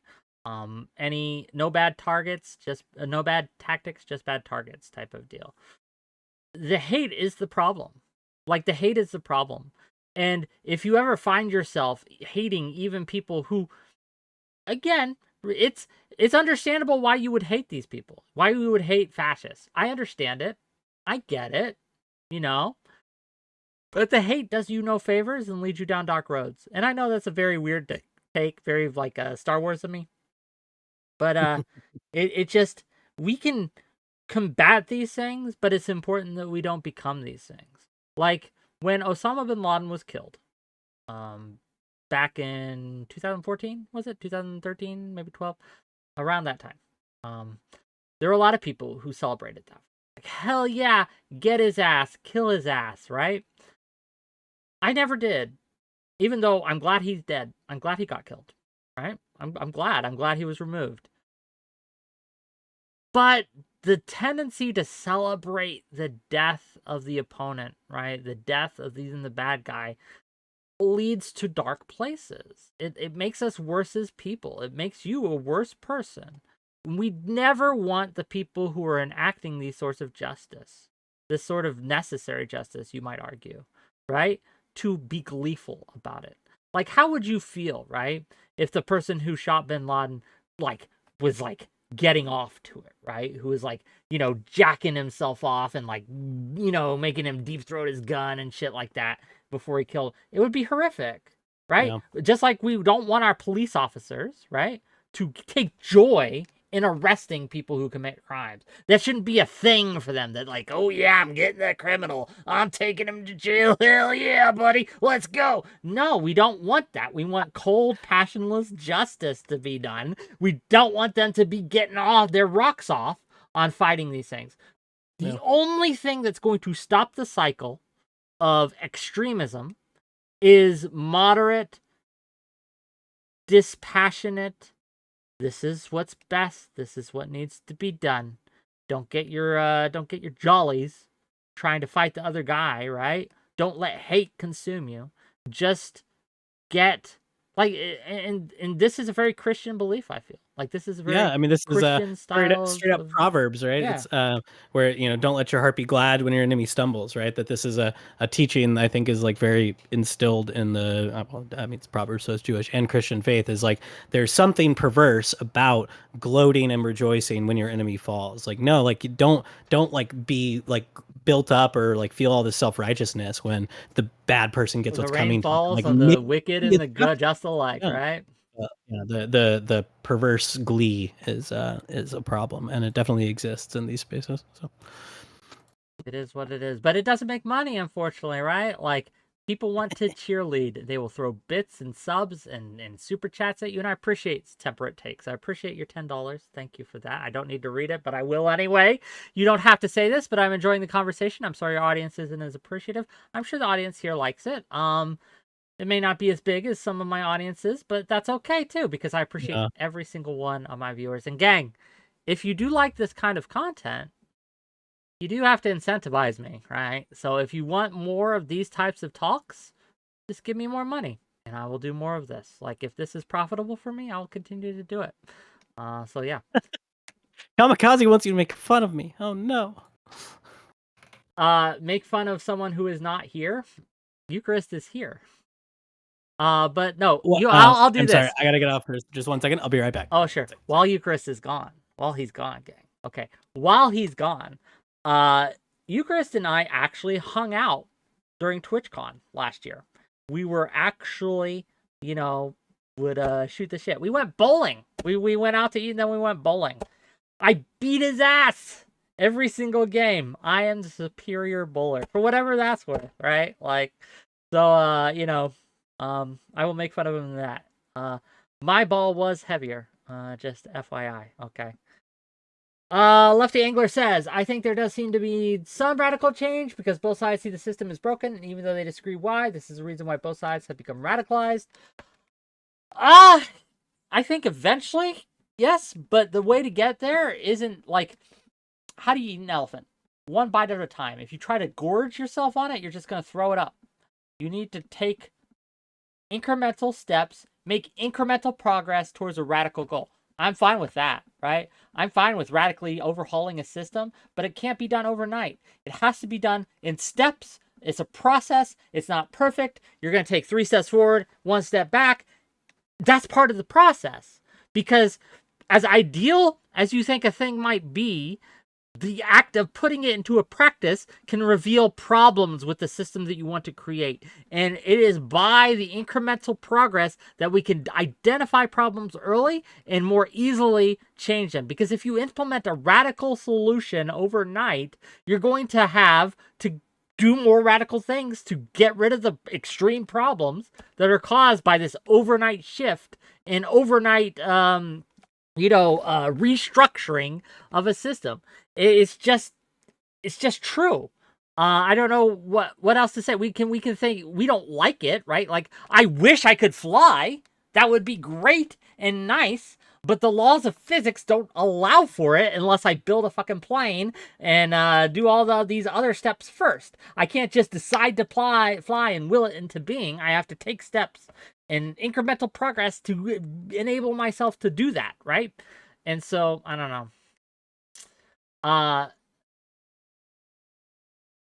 Yeah, it's just a problem. We have to keep in mind that not even a good solution, right? Even a good system can have drawbacks to it, and you need to mitigate those drawbacks, or try your best to. Yeah, I don't know. The American incremental procession to filling its wallet. I mean, capitalism is good. All those problems gun control would create if implemented overnight. What are we gonna do with all the children that did not get shot? Sure, okay. Let's take that one. Okay, gun control. What does that mean? Are we talking about take all the guns away, gun control? Or are we talking about red flag laws, gun control? Are we talking, like, what? You have to really define your terms here. Gun control, how? What does that look like, right? What would be, like, what about the people who spent hundreds, maybe thousands of dollars on guns? Do they get reimbursed?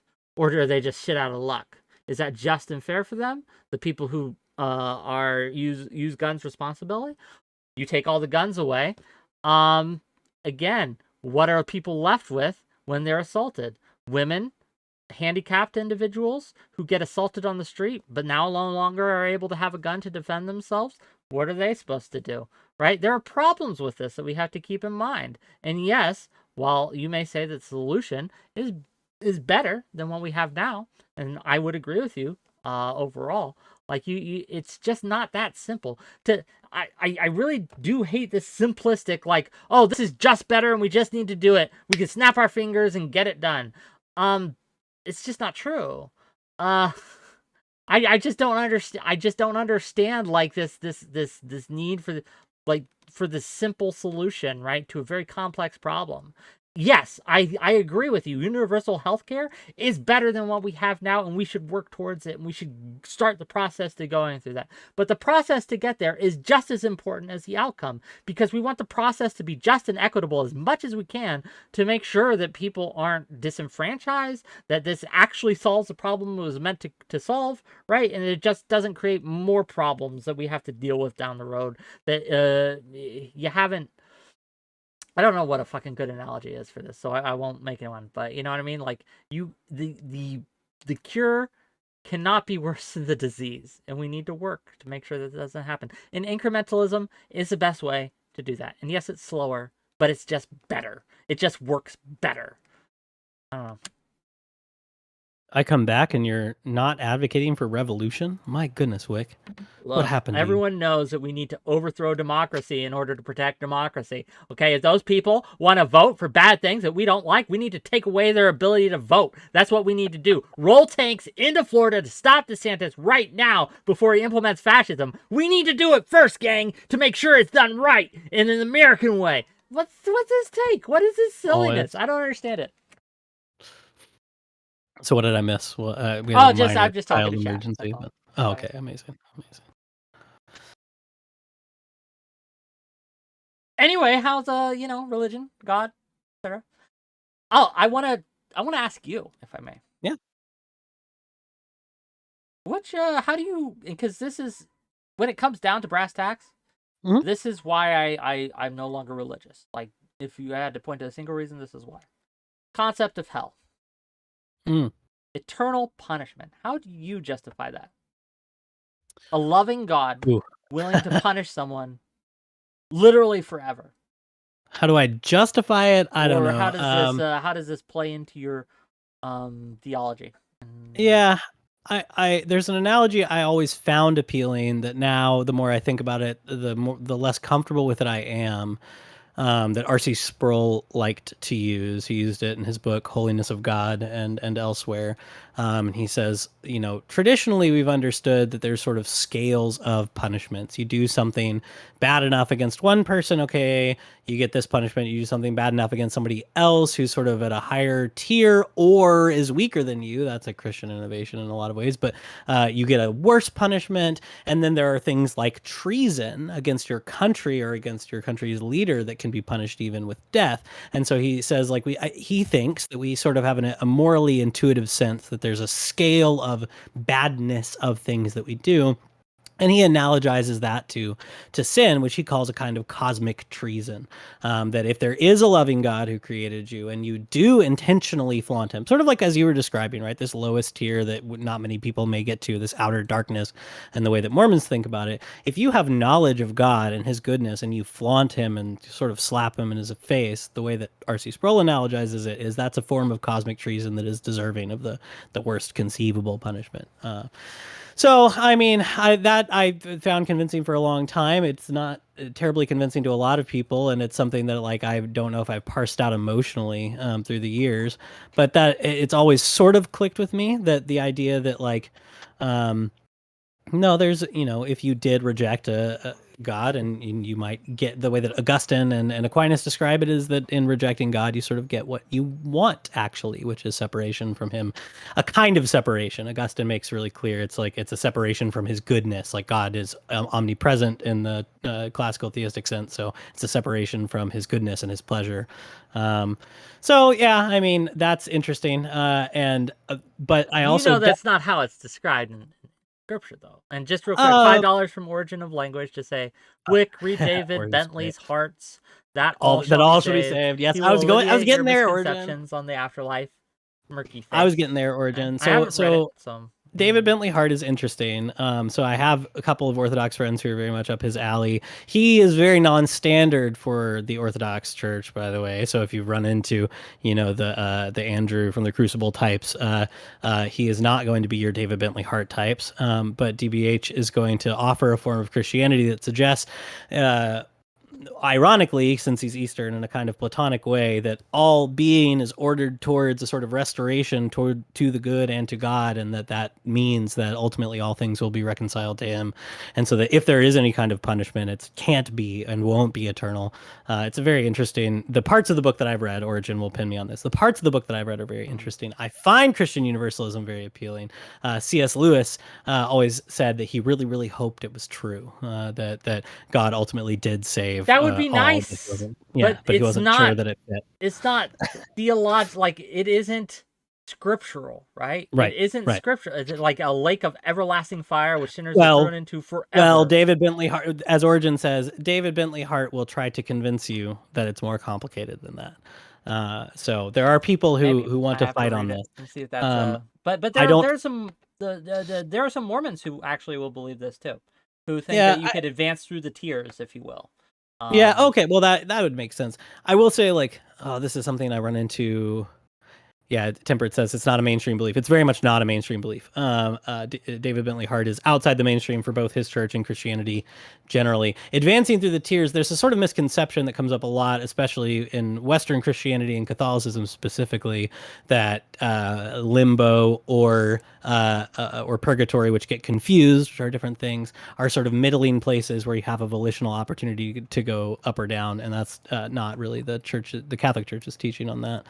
Um, Although I do know some Catholic Universalists, which doesn't seem to fit with what the Catholic Church teaches on it either. So yeah, so in terms of how I reconcile it, I largely don't. I think the reason people struggle with this topic is that it is very difficult. It's difficult to imagine. We're dealing in concepts and categories we can't fully comprehend: the eternal, the divine, that kind of suffering, and when and why and where it's deserved and merited. I think is quite difficult. So as with a lot of matters of religion, I tend to default to authority on that and think my ability to reconcile it doesn't determine what's true or not. Yeah. I just, and this is something I struggled with for a long time, right? This concept of even like the kind of Mormon hell, right? Where Mhm. basically you're purged by fire for up to 1,000 years, but then you go to one of the kingdoms, right? You go to terrestrial, telestial, celestial, one of those after you've been purged, right? Even that, right? This damning of, because it's not doctrine that you can advance through the tiers. Like, you go to terrestrial kingdom, the lowest kingdom, you're there forever. You can advance within that kingdom, but you cannot jump a tier, right? That forever damning always felt wrong to me. It always Mhm. felt like, and then the more traditional Orthodox kind of Christian belief of hell has been a lake of fire where you're there forever. If you aren't Christian, you just go there forever. That also felt extremely wrong to me. I can't imagine there is something anyone could do, even Hitler, right, that would justify a forever punishment for a long time, a severe one, surely, but forever, forever, really? Like, and Yeah. it's that concept and that failure to reconcile that largely, like, kind of, if there is a God and he does believe this, I don't think he's worthy of worship. That's an if there is an omnipresent, all-powerful being who would damn his enemies to hell for all eternity, I don't think he's worthy of my worship. It's just that simple. That's an intuition that, like, as Origin is pushing on you, David Bentley Hart shares. So I think you would really like that all shall be saved. Yeah, that he translates that shall, not the might, because I'm used to the might. Yeah, Origin will push that on you, and it's quite a good book, and he's a very serious thinker. Just really quickly, I'm sorry, I shouldn't interact with the chat while doing No, these it's things, okay. but Toby1 Kenobi has a good point to what I just said, right? Defaulting to being told what to think. How about you take a stand on your own thinking? Yeah, this is an area where I'm convinced that all thinking is built on some sort of accepted foundation or tradition, and that there's a point at which we could inquire about everything that will just ask me to choose something. I might have better or worse reasons for choosing it, but once I choose it, there are things that follow from it. So this is just the description of conversion that I've heard from a lot of my Protestant friends who become Catholic is like the thing that converted them was not like parsing all these specific doctrines about transubstantiation and Mary and all these things. It's that once they became convinced that there was no authority in the church they were a part of and that there was authority in the Catholic Church, boom, that solves the issue, because once you've accepted that presupposition, other things follow from it. So no, there are things about faith that I think follow from whatever authority you accept. Well, That's when where I I'm at. was a missionary, for example, like one of the first things we taught was that was about the fall, the great apostasy and greater restoration. And a lot of people say the keystone of our religion is the Book of Mormon, because if Mhm. you believe that to be true, so many other things flow from that, right? So many other truths flow from that. If you believe that the Book of Mormon was the word of God, then Joseph Smith is a prophet. And if Joseph Smith is a prophet, you believe that when he taught that there was a great apostasy, there was a great apostasy. You believe that, you believe in the need for restoration. Like, it all kind of flows Yeah. from this kind of Right. keystone Once you of accept this belief. thing, Mm-hmm. there are things that come from it. Yeah, Yes, 100%. yes. Yeah. And that is Uh, why, like, we especially to converts, we focus on the Book of Mormon, because this is the literal keystone, right? Like, mhm. this is make or break. If you believe it to be true, then Mormonism is the only true Church of God, and Yeah. the Church of Latter-day Saints, Jesus Christ, is the only true Church of God on earth.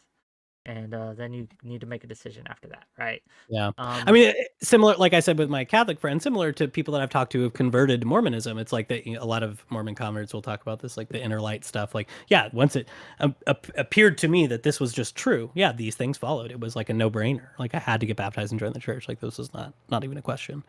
And so yeah, so I mean, I think Toby1 Kenobi's question is fair. I wrestle with this stuff a lot. The question of like the rationality of certain types of belief is a really interesting one that I think Christians and all religious people should wrestle with. And so I think there are that faith itself is not necessarily irrational. There are things that once you've accepted something within this paradigm of faith, that you couldn't necessarily reason to. So Trinitarianism, for example, right? There's nothing about Trinitarianism that strikes it to me as a blatantly obvious thing from the structure of the universe. Some people have tried to argue that. I think that's silly, right? It's something that you accept on the basis of whatever religious authority you have accepted for whatever reason. Again, you can have better or worse reasons for accepting the authority that you accept, but whether my authority is my senses and reasoning, the scientific establishment, the LDS Church, the Catholic Church, I have a reason for accepting that, and there are some things that I just don't understand that I'm going to have to go with, right? There's a lot of science that I don't understand that I accept when I read it, just because I'm just like, well, I think you might know what you're talking about, and I don't. Anyway, true. um, that's another. I don't know if I have time. I don't We know have when all the you're time trying to you end want, this. man. Jakanadar has asked, should religious teachings be the default or highly community-based? Secular education has improved the overall quality of education. So I'm curious your stance. I don't know. I'm gonna need, that's something I need to parse, I think. I think that, like, the values that Christian religion in general, that Christ taught, I think those should be standard, right? Love thy neighbor, right? Do good. I think these are things and values that I would want instilled in everyone. Yes, absolutely. Mm. I don't want it to be done in a religious way. Keep in mind. I would like it to be done through secular means, because I think Jacondar's right.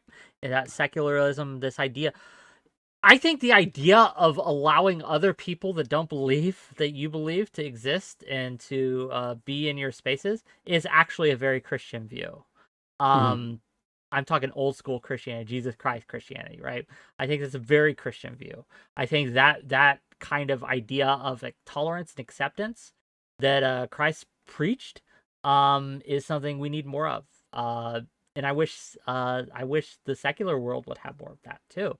Um, but unfortunately, right, we have the new religion of ideology that has reared its ugly head, and uh, they're very less tolerant than old school Christianity. So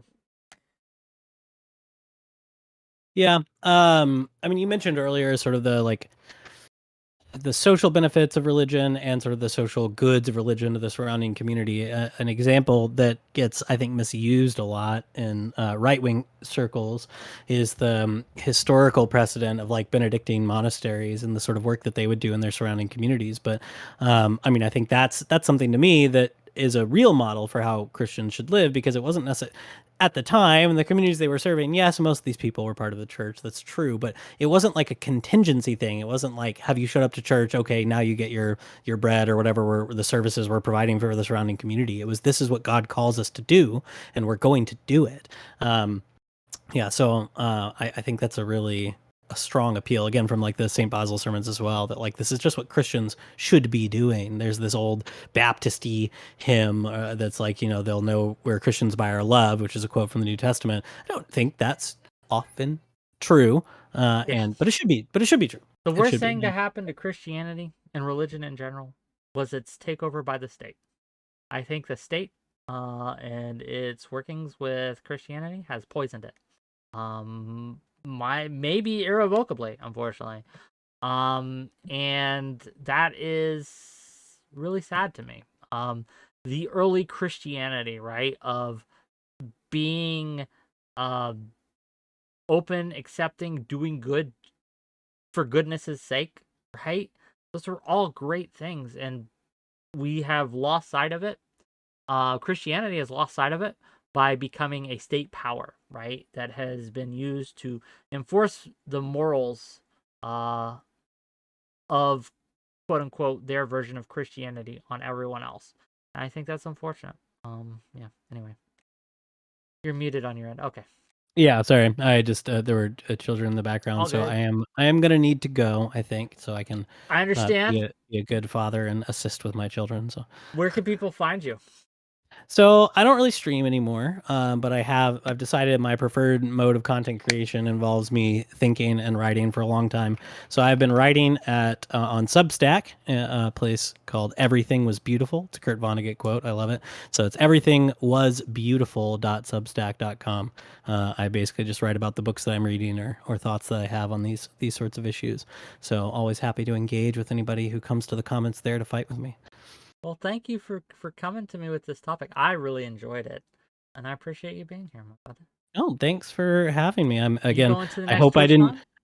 I'm trying to figure out if it's gonna work or not. Two kids running around. I It's understand. tough to Yeah. get out of the house, but I would love to. I If really you would. There's a lot of do, people we need to hang out out there. again and maybe have a I would love that. rematch Yeah, yeah. on bowling. I was telling my On bowling, audience. yeah, Yeah. you'll still beat me. Well, I've not we'll find improved. something else. Maybe the more your wheelhouse, and we'll Darts, maybe. I'm carry. better at We darts than I am never at went bowling. karaokeing, and I'm sad. And we need to do that. So That's true. That's true. Oh man, I haven't yeah, been karaoke in a long time. I love yeah. it. So, Okay. thank you for Maybe having me. And yeah, again, sorry if I pushed out any spicier content, but this is it's great to whatever. hear It's some of your good. It's background good. and the way that you what makes you tick and how you think. I love it. So, I hopefully it was entertaining for you. Anyway, peace out, Girl Scout. have a See you good night, later, guys. buddy. What a good call. What a good call, gang. What a good conversation. I really like Ukerist. He's one of my favorite people in this space.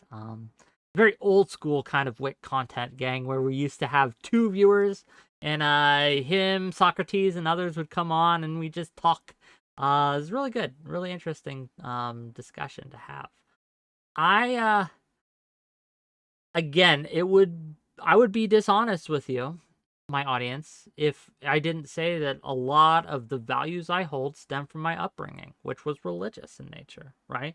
Like the things that I am most proud of when it comes to who I am are the result of my religious upbringing. They just are, right? The fact that I am tolerant, the fact that I listen, the fact that I am able to eloquently, in some cases and less eloquently in others, talk in front of many, many people, ask interesting questions. Those are all a result of my religious upbringing. They don't necessarily have to have come from religion. There are other sources that these things could have come from, but in my case, they did come from religion. They came from my being raised in a faith that promoted doing, that promoted discipleship, going out there and getting things done, and not telling people you're a Christian, but showing someone you're Christian through your words and deeds and how you treated them. To treat others how you wanted to be treated, the golden rule, that defines me, right? That defines me. And it saddens me, though, that I don't think most Christians, including myself, right, have lived up to the name. Just haven't. It's just how it is, unfortunately. But yeah, it's a lot of people wanted me to talk about where I come from and be a little more personal. And so yeah, that's a little more personal. I know we didn't get too much into the details of my story, but that's you gotta pay me a little more money to get into the details, the gory, the nitty-gritty, gang. Speaking of money, gang, I would be remiss if I didn't also tell you that I need to pay my bills. And if I don't get more money, I don't know if I can. This month's been down. I don't know why, on donations and subs and things like that. So I really could use a little more support financially. I want to continue having these talks. I want to continue having these kinds of panels and one-on-one discussions. I just need more money to do it. Frankly, that's simple. So yeah, if you have $10, $5, $20, $50, throw my way, now would be the time to do it. I would really appreciate it if you would. Thank you for being here. Thank you for coming out. Now, we have two options at this juncture in the show. We can continue, right? Just bullshitting, right? I could talk a little bit about my takes on liberalism and fighting fascism. We could do that. We could open it up to callers, and I could have more people call in and talk to me about whatever they like to talk about. That's fine. Or we could just end the show, and I'll see you guys Friday to talk about American hegemony. And we have some great people to come on and discuss the hegemony of religion. Okay, what do you think, gang? What do you want? Not the hegemony of religion. I'm sorry, I misspoke. The hegemony of America.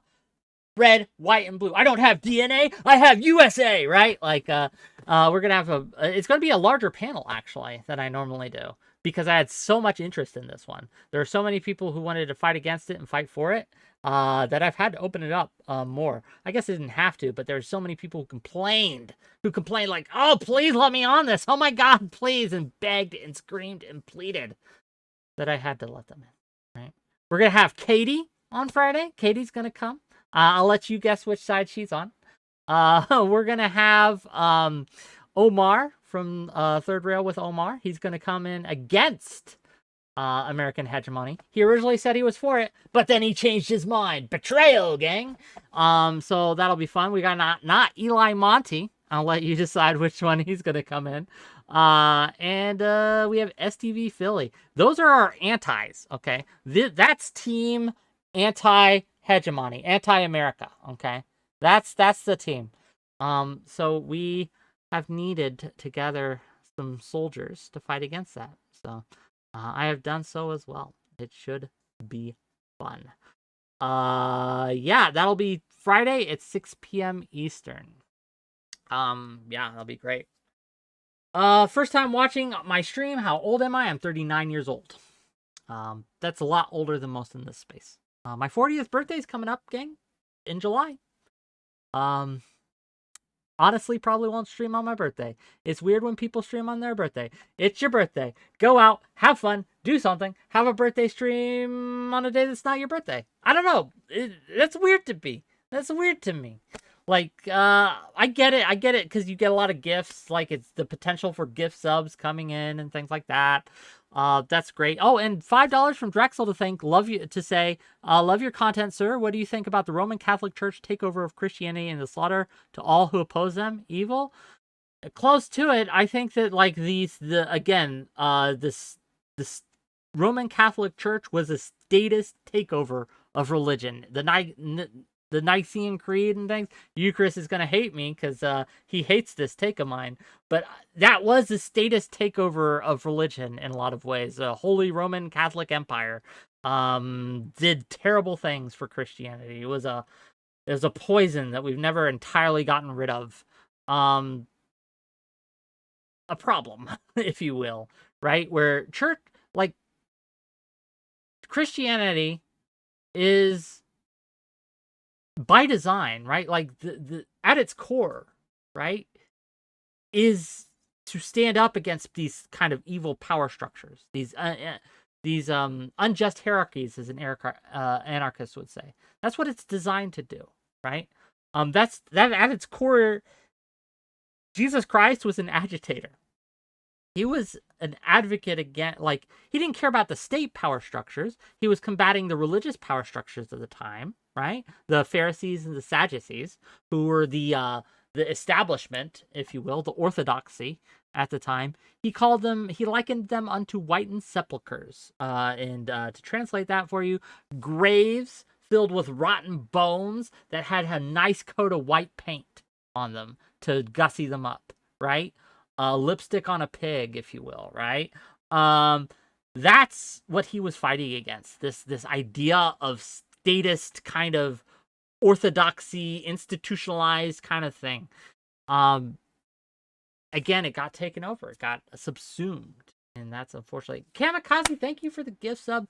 Gang, we could use more gift subs. Come on, let's get a hype train going. I would love to get a hype train going. That would be great. I understand why a lot of people rail against religion, because religion has done some terrible things, right? And we're not talking just Christianity here. We're talking Judaism. We're talking Islam. We're talking, Buddhism, even in some cases, right?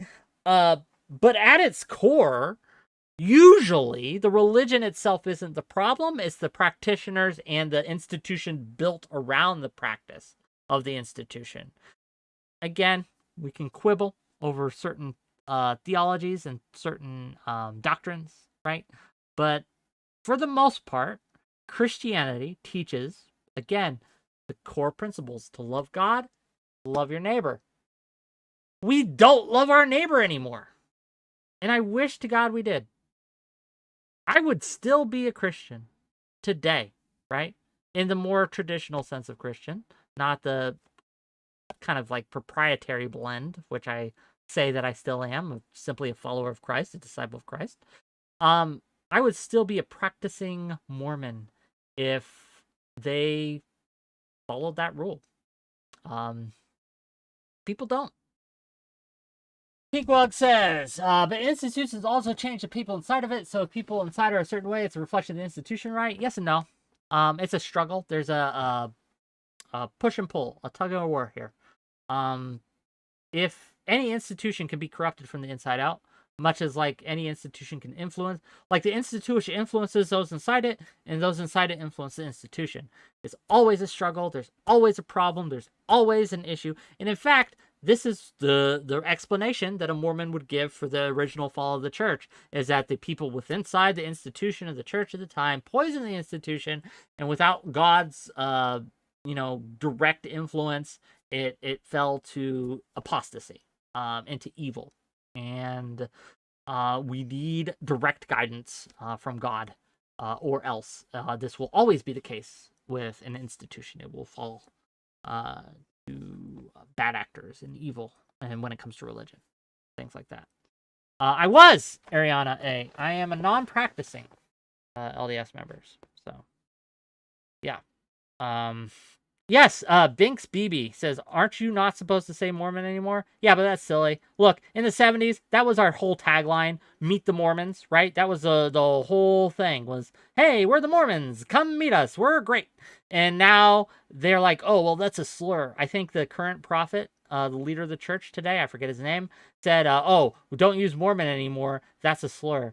That's silly, that's stupid. No, fuck that, right? Mormon isn't a slur, it's just a nickname. Come on. Cis isn't a slur. Okay.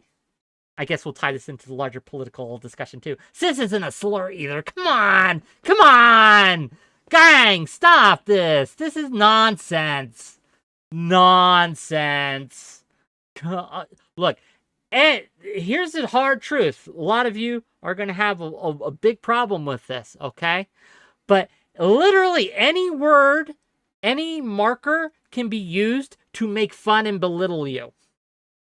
You hear me? Chatters. Tui. You hear me, you dirty chatter? Yeah, I use the hard R. Yeah, I use the hard R. Chatter. Right? Chatter. Like any word, any identifying marker can be turned into what we would traditionally think of as a slur. Like this is a problem with the word. It's the problem with the people using the word. And taking away that word, it's just creating this arms race, right? They're going to find another one. It's not going to take them any time at all. If they ban the use of cis, right? If they ban the use of the word cis on Twitch, there would be another word that they would come up almost overnight, almost immediately, that would mean the same thing, have the same negative annotations, and you would have done nothing at all. It wouldn't have changed things in any way. So come on, just get a little backbone and spine. If people make fun of you, fuck them, right? Like, don't give people so much power over who you are as a person. Why are you doing that? Like, why are you letting people have that much power? Like, I get it. I read my YouTube comments. I read my Twitch comments. I read the tweets people send it to me. Sometimes it makes me sad, and I get my feelings hurt. Oh, man, this person said I was boring. Oh, no. And it does hurt my feelings. But I get over that shit, and I keep doing what I do. I enjoy what I do. Like, I don't know. Yeah, I use the hard R. Chatters. Okay, $2 Canadian dollars, unfortunately, from Testicle Johnson. I heard say before Sharia law is great. Elaborate. Sharia law is not great, to be clear. But yeah, it's this weird idea that people are just so. It's this paradox almost that these groups are all dumb. Right? Fascists, racists, ideologues, they're all dummies, right? Socialists, if you want to go that route, right? They're all dummies, but somehow they're also the greatest threat that's ever to be shown, right? Like that they're all both simultaneously super dumb, but super threatening. And same thing with words, right? Words don't have power. People give words power. Stop giving these words power. Stop it, gang. If you stopped being offended by it, they would stop calling you it. Simple. Easier said than done. I understand. Easier said than done. Words do hurt. But come on. Ay.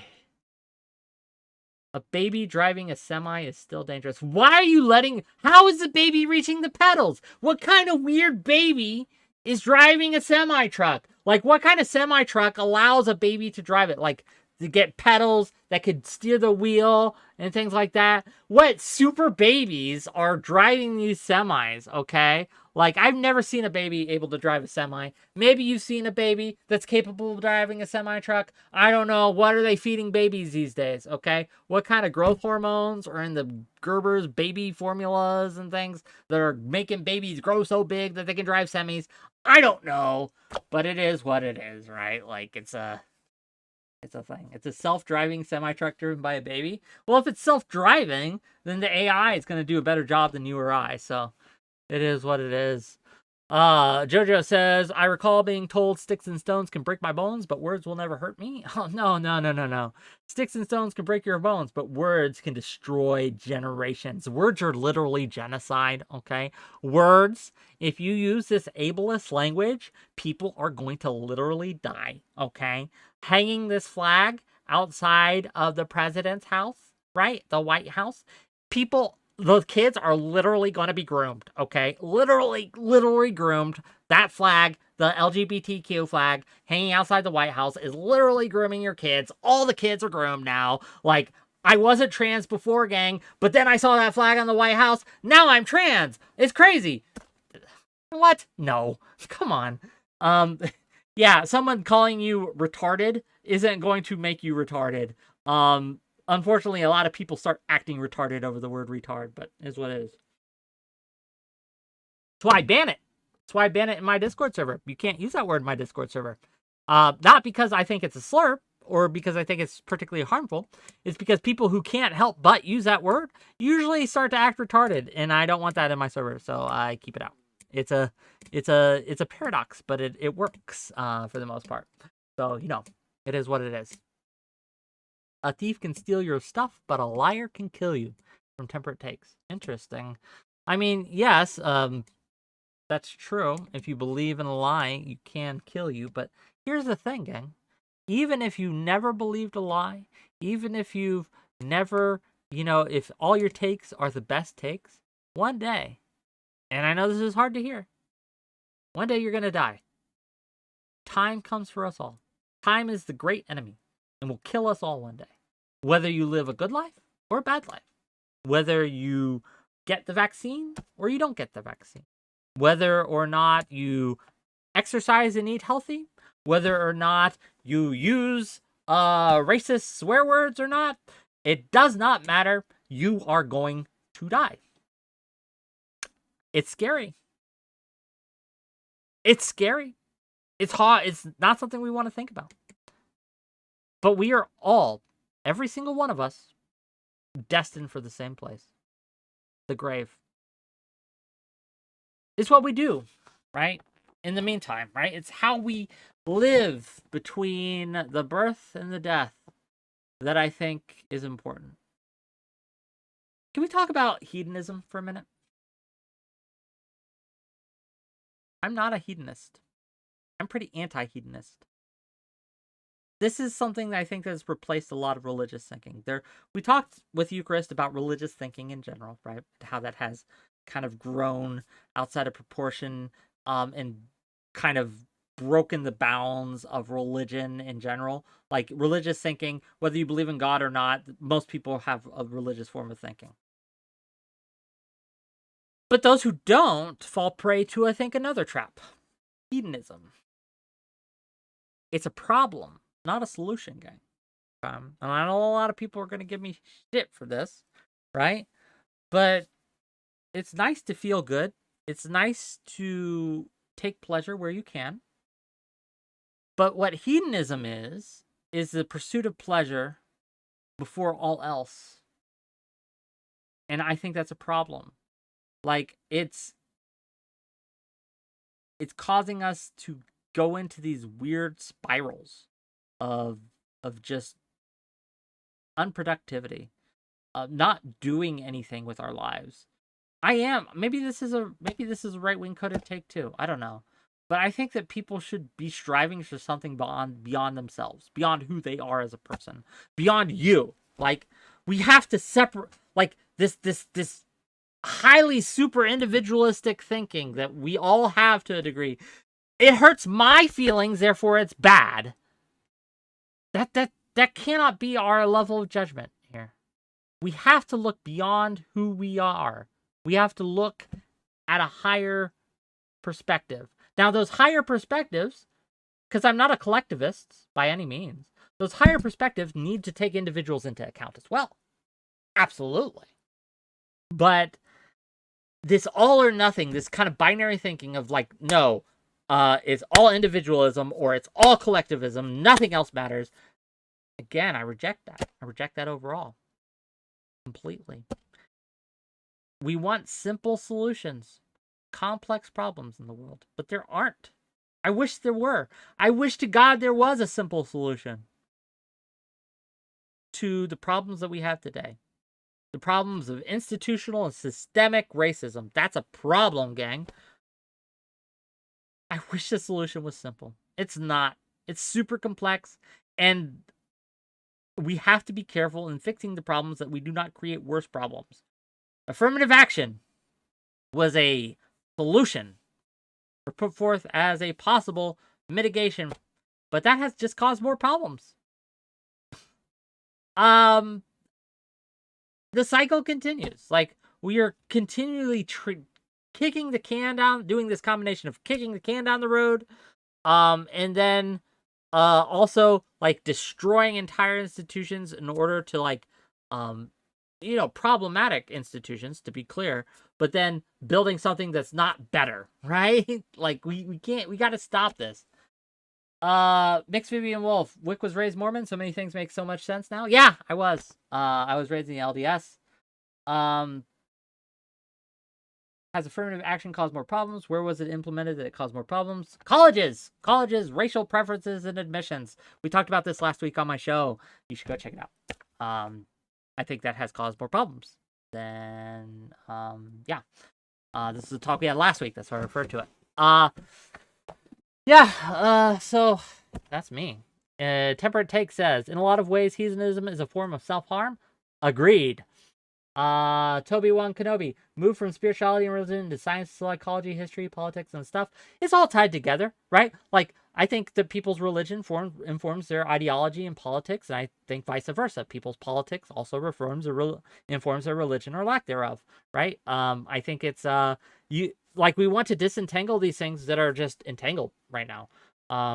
We need to pull on threads, like, individually, right? Or that's our desire, is to pull on these threads individually, but we have to recognize that it's like this Gordian knot that we have, right?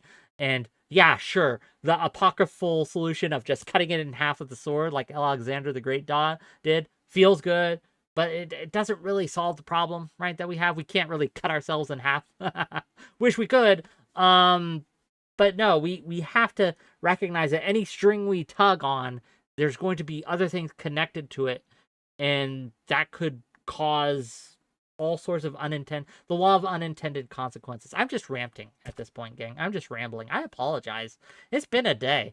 But yeah, the law of unintended consequences is when you make a change, there are going to be unintended consequences to that change that we need to take into consideration. Not to say we shouldn't make changes. We absolutely should. But that's why I advocate for moderate incrementalism, is because the moderate incrementalist change is much more easier to undo than a radical change would, or an extreme change would. So while I think radical goals are something that I work towards, right? Like, to radically reform a system and something is something I think I work towards in a lot of cases. I want to get there, and the process to get there is a step-by-step incremental way. Because again, we want to make sure that we don't create more problems than we cause. Okay. Anything else? Anything else you guys want to talk about? Or are we good to end? I don't know. I'm running out of steam. Did I miss the Christian debate? Or is it going to be starting soon? Oh, you missed that. It wasn't really a debate. I don't think me and Ukerist debated. Did we debate, guys? Was that a debate? It was more of just a discussion. We had a religion debate, but that was a couple weeks ago. But yeah, it was just a... Testy Johnson says, I'd like to blackpill you and tell your audience to give up hope. Why would you do that? Why would you tell my audience to give up hope? There is no hope? Oh, maybe. Drexel says, are you a dualist? Do you think we need a balance of light and dark, or is light empirically good and dark bad? It's all human nature. We need balance. I'm not sure what you mean when you refer to dualist, so I can't say whether I am or not, but to tackle the concept that you paid $5 for me to read, do you think we need a balance of light and dark? I don't think we need it. I think there's always going to be it, right? It's not a need thing. Like, if we could just have good in our lives, that would be a good thing. But it's I can't think of a reality that is only good and there's no bad from. I just cannot think. Maybe this is a failure of my imagination, but I cannot imagine, right, this any kind of system that has no flaws. I just cannot envision it. There's always going to be, even if you have choices that are between good and less good, there's always going to be less good that happens in a system, right? Or any kind of state that someone can live in. There's always going to be heartbreak. There's always going to be disappointment. There's always going to be things that you want that you cannot have or cannot get. I cannot, maybe in some sci-fi future, right? That'll change, but I don't see it. Maybe I'm wrong. Let's see. Boring centrist galaxy brain shit. Where's your soulmate? Don't you think we've been doing shit incrementally for decades now? Could we stand to speed up a little?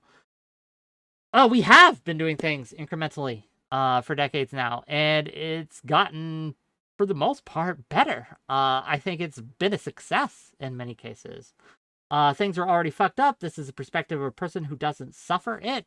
You're right. I don't suffer in the same way that a lot of people do. It's true. There are things that I just don't experience. I don't experience transphobia. I don't experience racism directed at me. I don't. It's true, right? But I do experience other forms of suffering that are systemic in nature. I'm poor. Dang. I know what it's like to not have money, to barely be able to afford things, to not be able to afford some things in a lot of cases, and just have to fucking deal with it. Yeah, I do experience that, right? So no, you're right. I don't experience systemic racism. I don't experience systemic transphobia, but I do experience systemic poverty. Yeah, so I don't know. It's all right for you to say incremental change is working slowly to make things better slowly. Meanwhile, I have several dead friends. Man, I have dead friends too, right? I mean, from different sources. And like I said before, maybe you weren't here for it, but at the end of the day, everyone dies. No matter how good society is, everyone's going to die. It sucks. I mean, no matter how fast progress comes, we're all destined for the grave. I would like to improve our conditions between now and then, right? That would be great. Let's do it. I think that the best way to improve those conditions is through incrementalism. You disagree with me, and that's fine. They wouldn't have died at effing 20-something years old if things were better, though. Maybe not. Yeah. And that sucks. I don't know what else to say to it, right?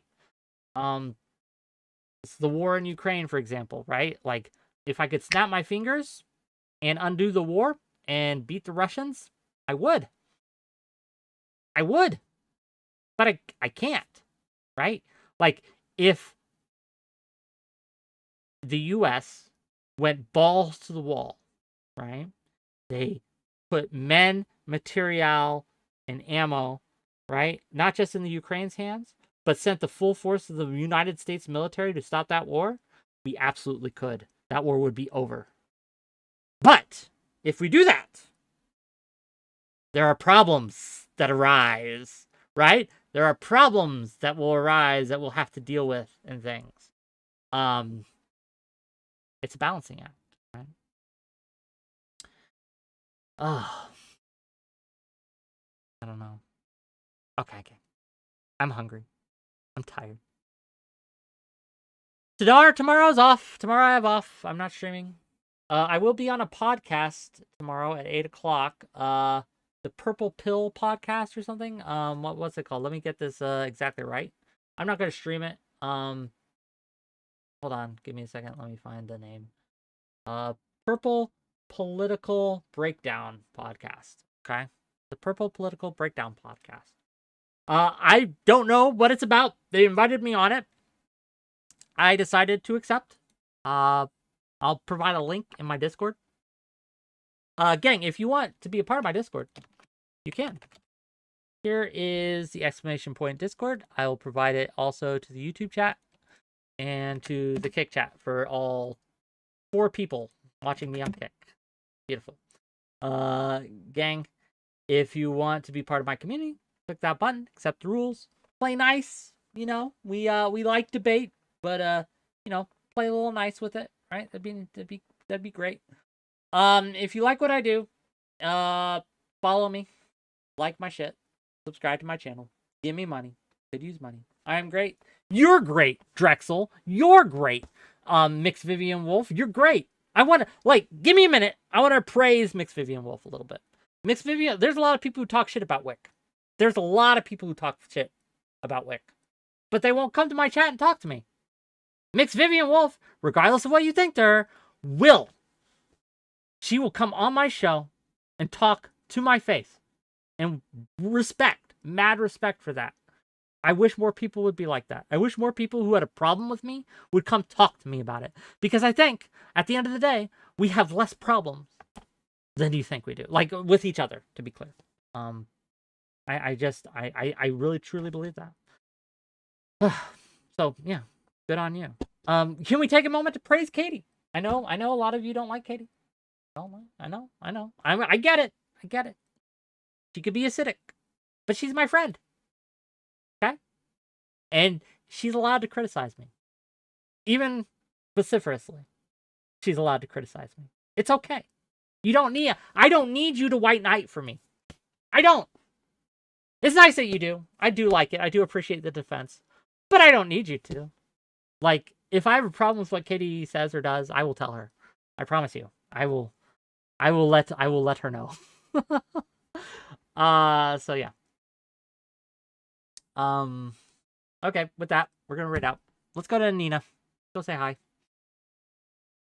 And yeah, I'll see you Friday. And we'll be talking about American hegemony. Good? Bad? Is what it is.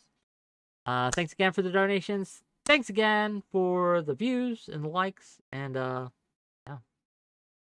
Bye-bye.